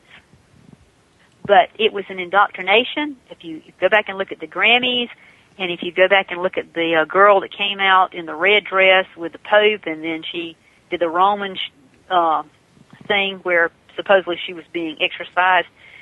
I mean, here we are having a black mass on TV for children to watch. The more you watch that, the more it ingrains into you until you don't react to it. This is a part of the process of Satan controlling you. Years ago, Royce, if that kind of stuff had been on TV when I was a little girl, people would have quit buying any product that TV program would have had up as the people who were sponsoring. They would have shut them down. In our little town, if something like that happened, they didn't get to that man's business. They stayed away from him because they were taught in the Bible, just like Moses was, you kill all that, because if you let that infiltrate you, then once the infiltration happens, Satan has more and more and more control over you. There was a day that if somebody had said an ugly word on TV, people would have turned the channels off. And even when I was a little girl, I remember Johnny Cash came out with a song named Boy Named Sue. And at the very end of that song, he said an ugly word. And they recorded the song, but when it got to the ugly word, it went beep, bleeded it out. It played it on the radio. There was a bleed there. You didn't get to hear that. Now, you think about rap music, rock music, you watch any TV program, and there's very few TV programs that you can watch today that don't use ugly words, that don't have something to say sexually, that don't really go against what the Bible's telling us don't do. It's getting worse and worse and worse. And when people try to stand up and say something right, I know that Kirk Cameron that has done a lot of things with, movies and stuff now that he is a Christian. You're breaking up. I'm sorry to interrupt. I thought you might want to know that. Okay. Can you hear me better? That's a little better. Okay. Kirk Cameron has had to encounter some things because he's come forward and made comments in regard to his beliefs about marriage. Well, if you look at the Bible, God created Adam and Eve, and he married them to produce after their kind. If you don't follow that, you are not following the will of God. If you are outside the will of God, you're going to have to go through judgment. And the outcome won't be good. And if I were to say, well, yeah, it's okay if you want to like this person, or, if you want to have a girlfriend and you're a girl and a boyfriend, or two guys married and two girls married, it's not that I don't like you. If I turn around and say, have you read the Bible? Do you understand that if you do this, you are outside the will of God? And that God's book says once you get outside the will, you're no different than the serpent with Eve. That was outside the will of God. But people are jumping down people's throats by telling the truth. And this is the thing that worries me. As people get afraid to stand up for the truth, then it leaves Satan an open door to make these people think, oh, you can do whatever you want to do. It's your life. Yes, it's your life. But what most people don't stop and think is you have a soul, and that soul is going to live forever. And near-death experiences prove it, just like I said before. Those people have seen themselves. They were in another dimension. They saw their dead bodies. And I always, in my book, Eden, I explain it like this. Once you create a sperm and an egg together, it electrifies when the two come together. That's why you are an electrical being. That's why electromagnetic things work on us as humans. That's why we're affected by electromagnetic waves. That is why when somebody dies, they hit you with electrical pallets to make you come back and make that heart start beating again. You are a form of energy. Once energy is made, according to the law of thermodynamics, it can never not exist. It will exist forever. That means that when you go through judgment, if you don't get into paradise, you're going to spend an eternity in something else. Now, just understanding the holographic nature of one cell of our body recreating our flesh again, you could literally, in real time, if you're God, cause you to remanifest your flesh and die again. And you could die over and over and over and over in hellfire. So if this makes things it's just lights out if you don't believe in the end, it's not that way. And science has proved it. God has already told us, but science has proven that. So when you start thinking about, I've got a soul, this body's only going to last 120 years, unless, they come up with they're looking for the death gene thing and to stop the death gene, and flesh can live, but then it won't die, which is very interesting because the Bible tells us at the end there will be some who cannot die, and they'll be longing to die because in death, it allows you to not have the pain. But if you can't die, that pain's just going to be on and on and on and on. So, it's something to really ponder in your mind. Is it worth playing the field and playing your own game for 120 years, maybe if you live that long? What is that compared to eternity? Is it worth it? And I think that's the reason I have spent so much time, because I had people in my lifetime who are now deceased that I felt did not understand that.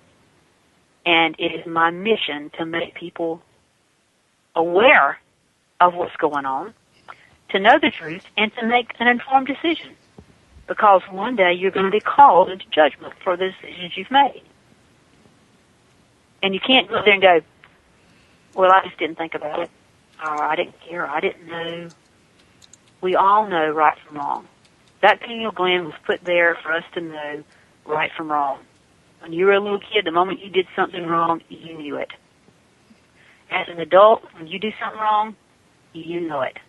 That right there is your ability that God put within us, that little element of guilt, to get yourself on the right order. If you choose not to do it, everything that you think, do, or say, whether it's in your closet or not, it is recorded.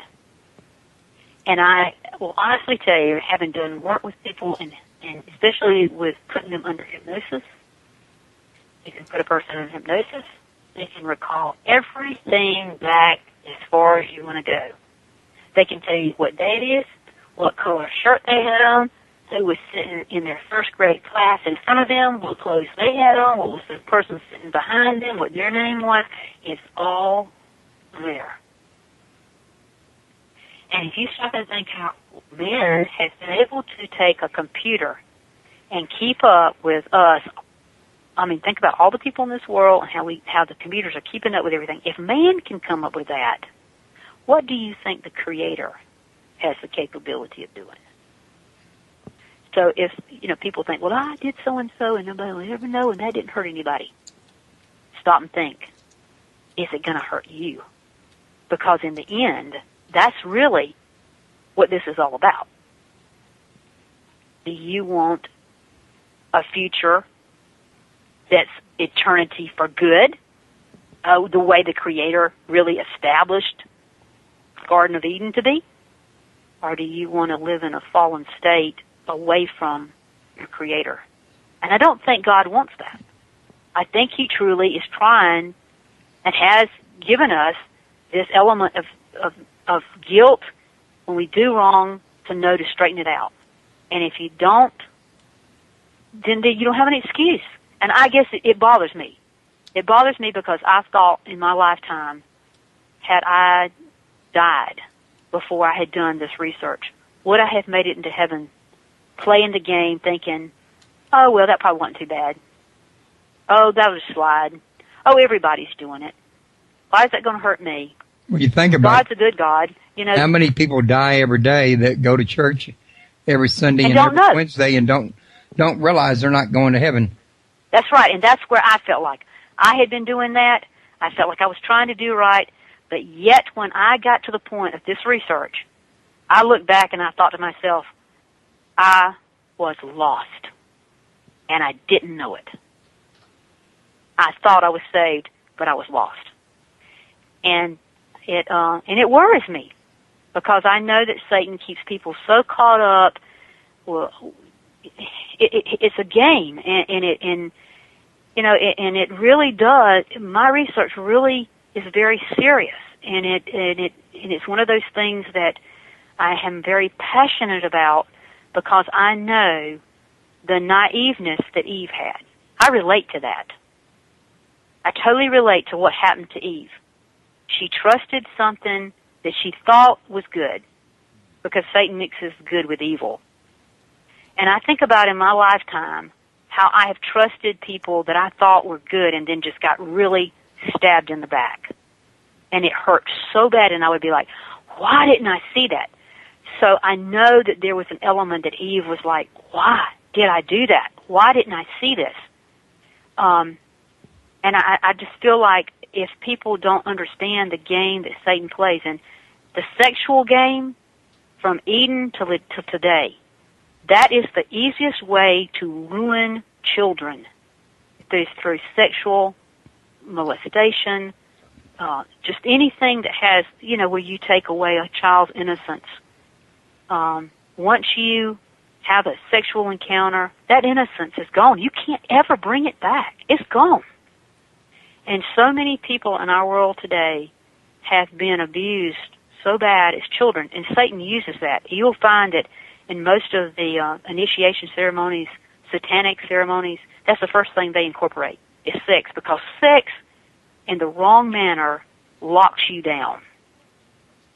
It makes you feel like I can never come back, I can never be forgiven, and it plays on itself.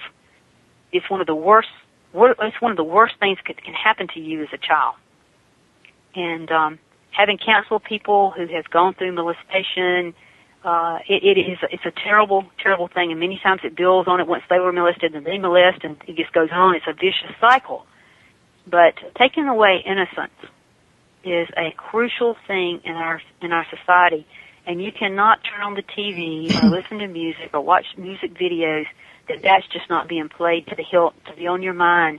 And if you go back and read the good book, that was not supposed to be a part of this. The sexual act between a man and a woman is nothing like an animal. Their sexual acts are different than humanity. A man and a woman were supposed to be like the bride and the bride of Christ, where there was pureness between them, that they never looked at anybody else. There's no such thing as adultery. If you really get down to the basics, true marriage, a true marriage, is exactly the way we were supposed to be created to be with our Creator. And very few of us have ever lived our life like that. I haven't, and I'm sure the majority of 99% of the world haven't. Thank goodness that Christ came down upon the cross, and that we have the ability to say, Father, I have committed these sins. I ask for forgiveness, and our sins are forgiven. If we didn't have that, we would just, the thought process of not having redemption, now that I've done this research, is mind-boggling to the nth degree, how a creator would have sent his son into this world to do what had to be done to get us out of the mess we created, by messing with the serpent in the garden. And it's only going to get worse, Royce. It's not going to get better. Our temptations today, like I say, when I was a little girl, the temptations that I encountered and the people that were around me encountered are nothing like they are today. Nothing like they are today. So for us to fight the good fight, to try to stay in line, it requires you every day Every day, the moment you do something wrong, and that little voice inside of you says, "No, you shouldn't have done that. You need to get that right. You need to get it right then. You don't need to wait. You don't need to hang on it. You don't need to pout. You need to get it right then, because I am telling you from my research, you don't want to have that brought up to you one day. You just don't want to do it. It's not the thing to do. And if you have mistreated somebody or whatever, you need to read what the good book says. Do what it says, do. And in the end, then paradise will be yours. But if you think that it's not real, and you think you're going to get out of something, it's not going to happen. The Creator created this to go through a process, and we are going through it. And we're moving fast to that area, because the Bible says in the end of time, the end of days will be like a woman with birth pains. And I heard a governor on TV the other day say, "Oh, well, these tornadoes, they happen all the time. You know, we've always had tornadoes." Have you had tornadoes like this day after day at this level of intensity, of this level of destruction? No. Never in the history of humanity have we seen this. And as it gets worse and worse, and I know they don't want people to panic, but if you understand the Bible and you understand the day in which we are living, then you can learn and cope with what's happening, because you know. But for those people who are lost, they're going to become like animals. They're going to become savages. They're going to become totally out of control. And if you don't have that hope and that knowledge of understanding why you're here, why we've got to go through this, why these days are happening, right, what the plan is, you physically will fall apart. I mean, that's why people drink and take drugs. They can't deal with this kind of stuff. And if they think it's bad now, that's exactly what I'm saying. I mean, 80 degrees right now, what's summer going to bring? It was already, it hit 112, 113, 114 here last year. So I'm saying 120, 125, 130. What are we going to see? The Bible tells us in the end of days that it's going to be hot. I mean, I'm not saying this. I'm trying to say this is what the Bible's saying. If you don't believe me, read Revelation. It's there, black and white. If the Bible's not true, then why is it happening? I guess is my other thing. Okay, now, Dr. Joye, I was going to mention that we got like 13 minutes left in the show, and I wanted to tell everybody real quick, I wanted to thank them for coming and being a part of the show, because, if you don't do nothing but listening, you're participating. You couldn't have a show without your listeners anymore. You can have one without your guests. It's a radio show's a participating part from everybody that does their perspective parts. And I also want to remind everybody to come back Saturday, and I'm going to be talking to Rand Flam if I got the name right, and I may be pronouncing him incorrectly, or Flam and he's got a book out called Atlantis Beneath the Ice, and he's going to tell us why he believes that the continent of Atlantis can be found underneath the Antarctica.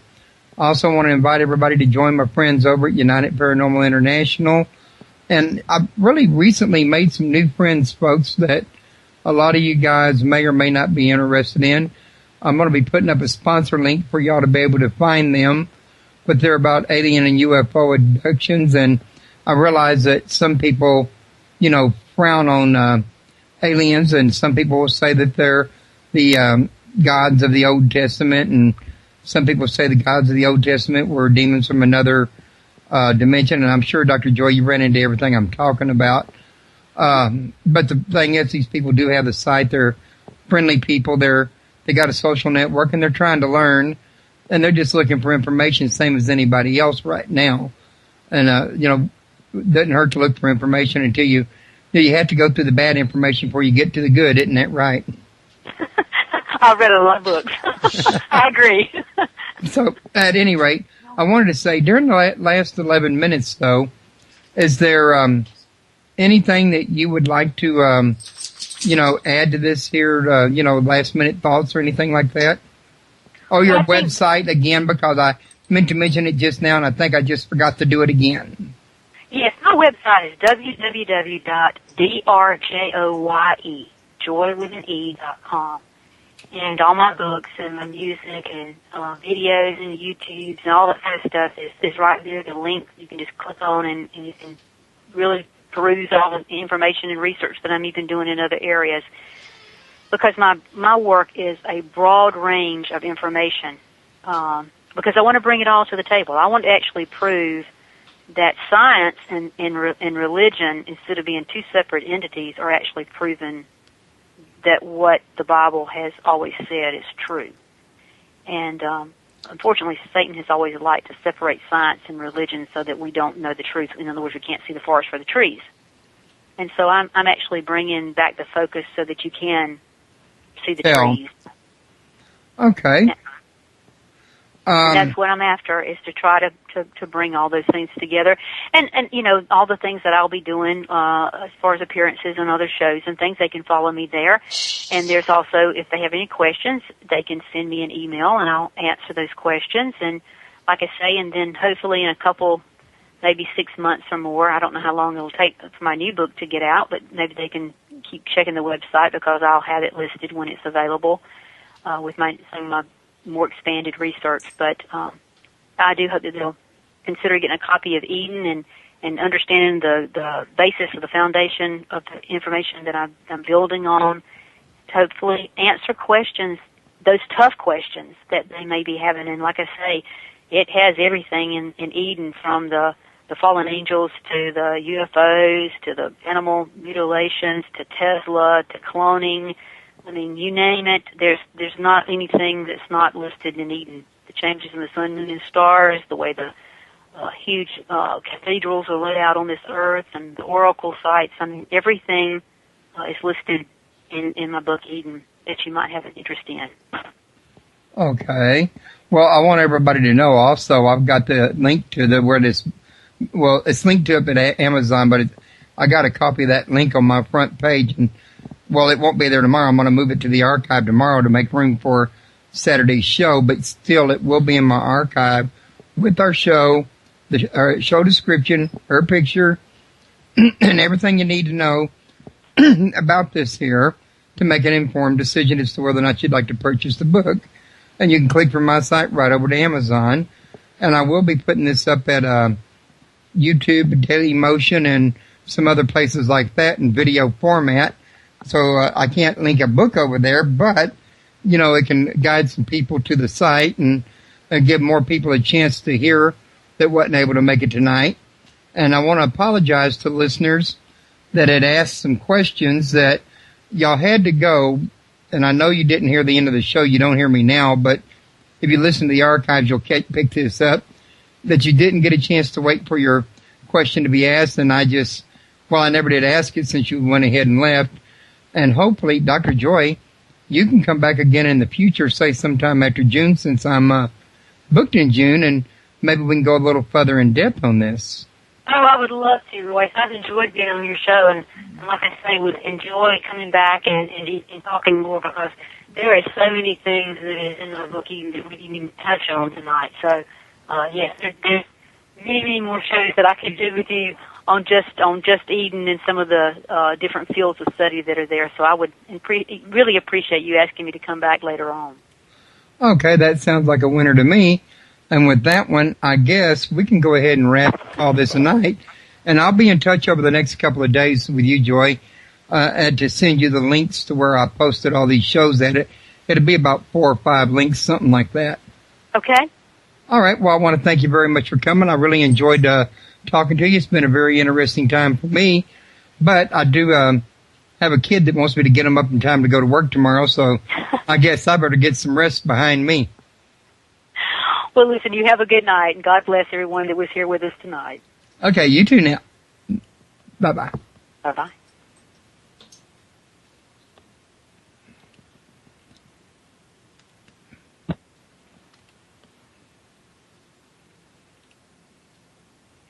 Okay, then. That was the end of that show, folks. And I'm fixing to cut off this thing altogether. I've already hidden the chat room, so we can't get no more access into that tonight since I'm shutting down. I just wanted to once again remind everybody, because I didn't have those up in front of me a minute ago, that those sites I was telling you about, I've listed them as friends of mine, are Alien and UFO Community, Supernatural UFO, and United Paranormal International. And you got links on them. If you look to the left menu, down under Other, underneath the advertising link, it'll say Friends. If you click on that, you'll see 3 banners there, and those link directly to those sites if anybody's interested in checking them out. In the meantime, folks, I'm going to call it a good night. Don't forget to join me Saturday. Don't forget to tell everybody that the site's address is www.paranormalpalace.com, and I hope to see everybody then. Y'all have a good night.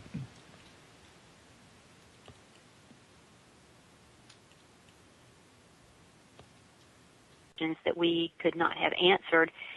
And I'm the type of person that I just want to know the truth. It doesn't matter to me what the truth is, as long as it is the truth.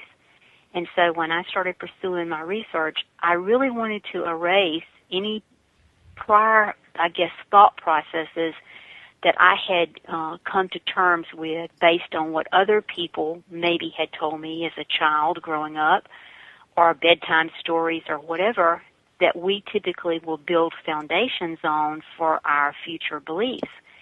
And to try to tear down the walls and start really fresh and from the beginning is what prompted me to find out a lot of the answers that I had always wondered about, but just couldn't put the pieces of the puzzle together because the foundation that I had, laid my thoughts and belief on, it was not so much that it was wrong, it was just that sometimes theory and someone telling a story, they maybe didn't tell the whole story, or they didn't have all the pieces to the puzzle to really make an informed a theory, or either to prove something.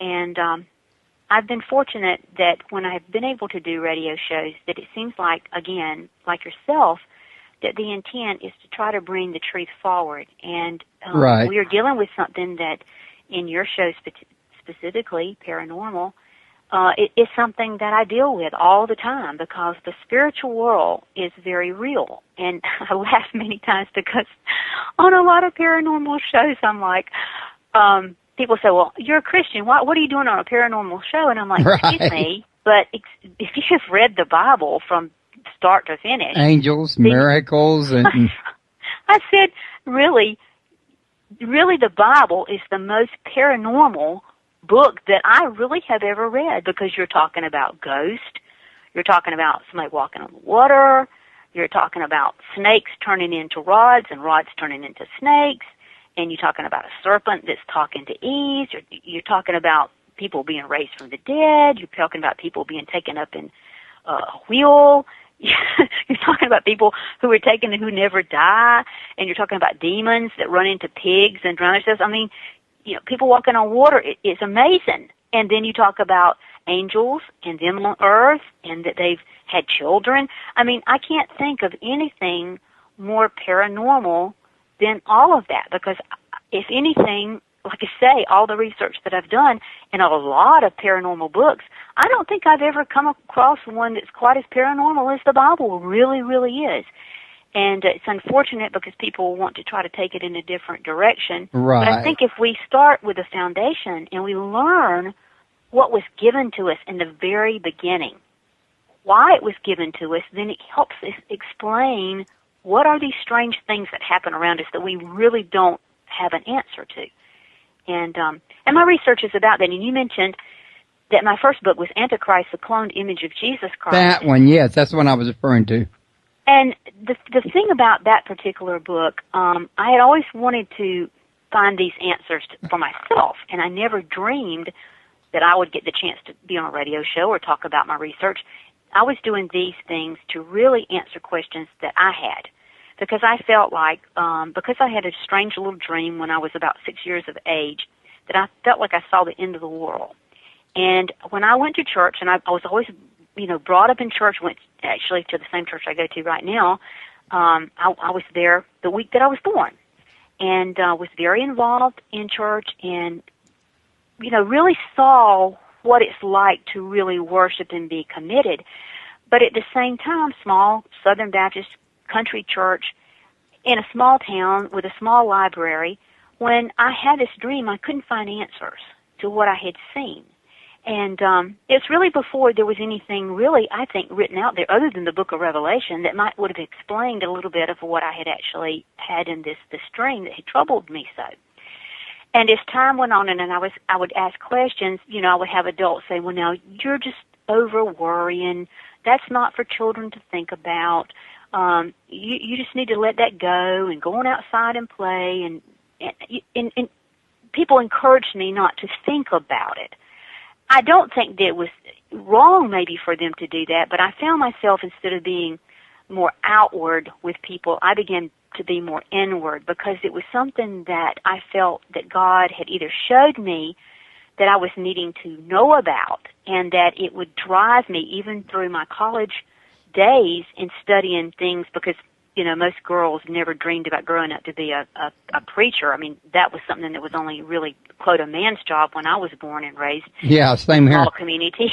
You didn't have women preachers. So my intent when I went to college was not that I could even go into the ministry, although I would say that it has always been my first thing in my life. Because when I would do my research for other classes and things, especially like if I did speeches, I would preach in speech class. When I got up to do my speech, I was actually preaching. So, which I laugh at sometimes and think back, but it was a way for me to study the things that I wanted to study and say the things I wanted to say. And so I began doing a lot of partner now. Welcome to Paranormal Palace Radio, where truth equals reality, and truth is often stranger than fiction. Hello, everyone. Welcome to Paranormal Palace Radio. This is your host, voice of the Redneck Radio Man. And joining me tonight is Dr.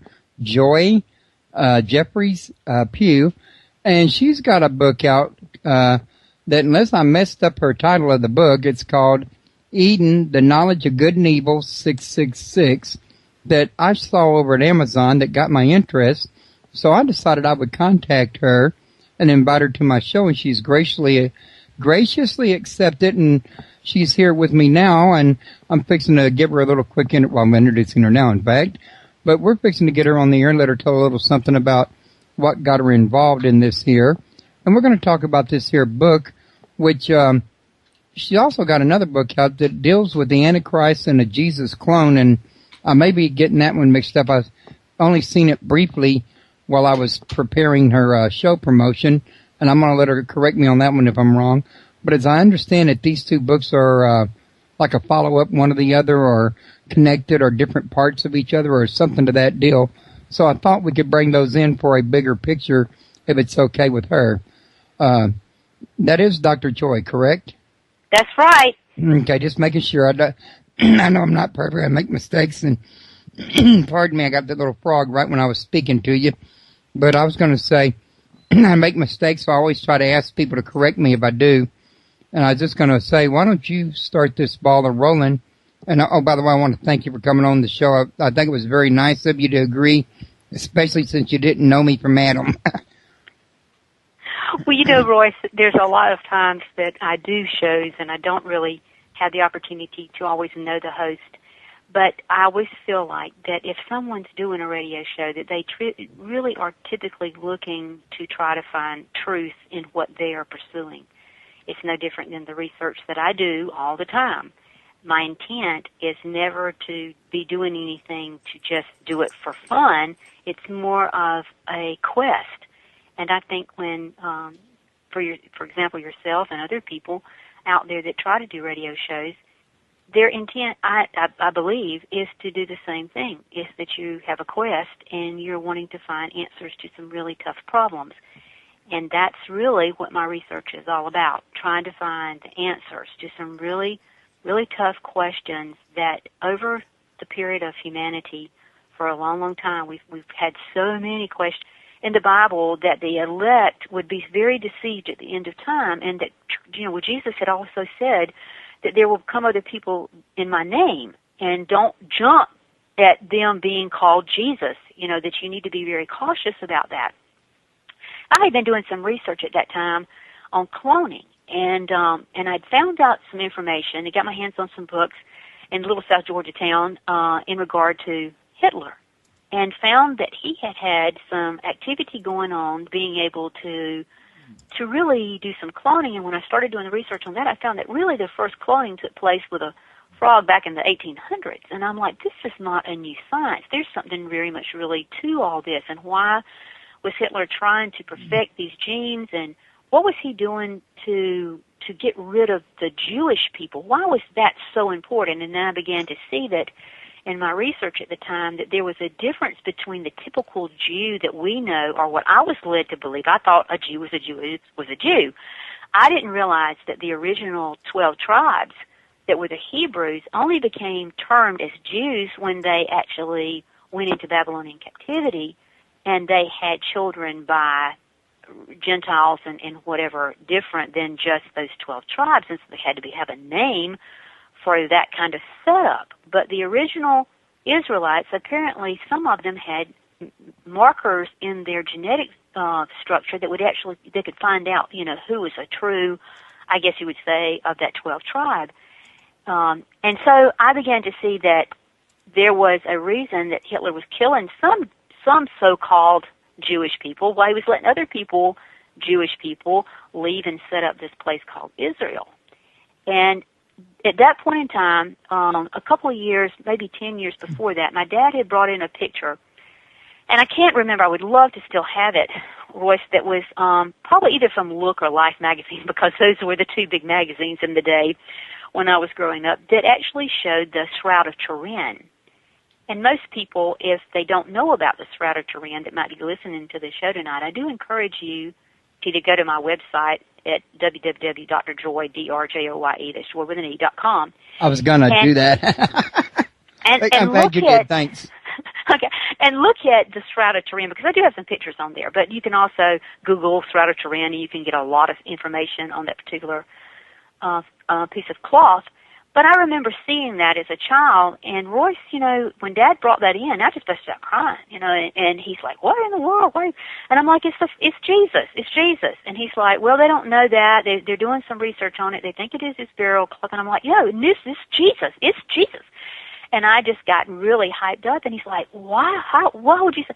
And I'm like, Daddy, I thesis in college in regard to this religious thing about the end of time, and people would say, well, you're engrossed with this or whatever, and I would think to myself, yes, I am very engrossed in it, because I truly believe that this is going to happen in our lifetime, and that I've seen part of it, and I want to know, I want to be prepared myself, not so much that I was wanting to prepare anybody else, but at the time it was so important for me to find answers to these questions. And when I had the opportunity to write the first book, this Antichrist book, back in 1999, I had really been doing research for many, many years. Really, like I say, probably the first book that ever came out that just absolutely made me know that what I had seen in this dream was going to come to pass, because it made sense, was that Hal Lindsey wrote a book called The Late Great Planet Earth. And I read that book. Yes, I read that book when I was like 12 or 13, somewhere in that period of time. And it just absolutely answered to me the thought processes that he had come forward with in his book, really was what I had felt that I had witnessed in seeing the earth being totally destroyed and all these things happening. And so, I would go to work.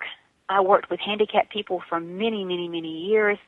And, I would be sitting around the conference table with all of my staff. I had like 30-something staff. And we would be talking about something, and all of a sudden I would say, did you hear on the news about so-and-so and so-and-so? And they would look at me so funny. And I'd say, I really need to write a book about that. And it was just driving me. And then my mother came down with cancer. And I really needed to stay and look after her and take her to chemotherapy and that kind of thing. And she always laughed and said that God took me away and put me kind of in prison to make me do what he was really leading me to do. Because at that point in time, I would take books with me while she was taking chemo, and I would read. And then at night, when I got home, I would kind of, mark pages, and I was getting all what I felt was answers to all these questions that I had really in my mind. And one day I was driving down the road with my grandmother, and it just came to me exactly what was going to happen at the end of time with this particular man that would be called the Antichrist. And I actually slammed on brakes, pulled off the side of the road, and she's like, what's going on? And she had been there from the very beginning, back when I was 6 years of age, when I had woke up and went to her and told her the dream and how upsetting it was and that kind of thing. And so she had always known that my passion was this. And I just looked at her and I said, Mommy, I know how the Antichrist is going to pull this off, because it always worried me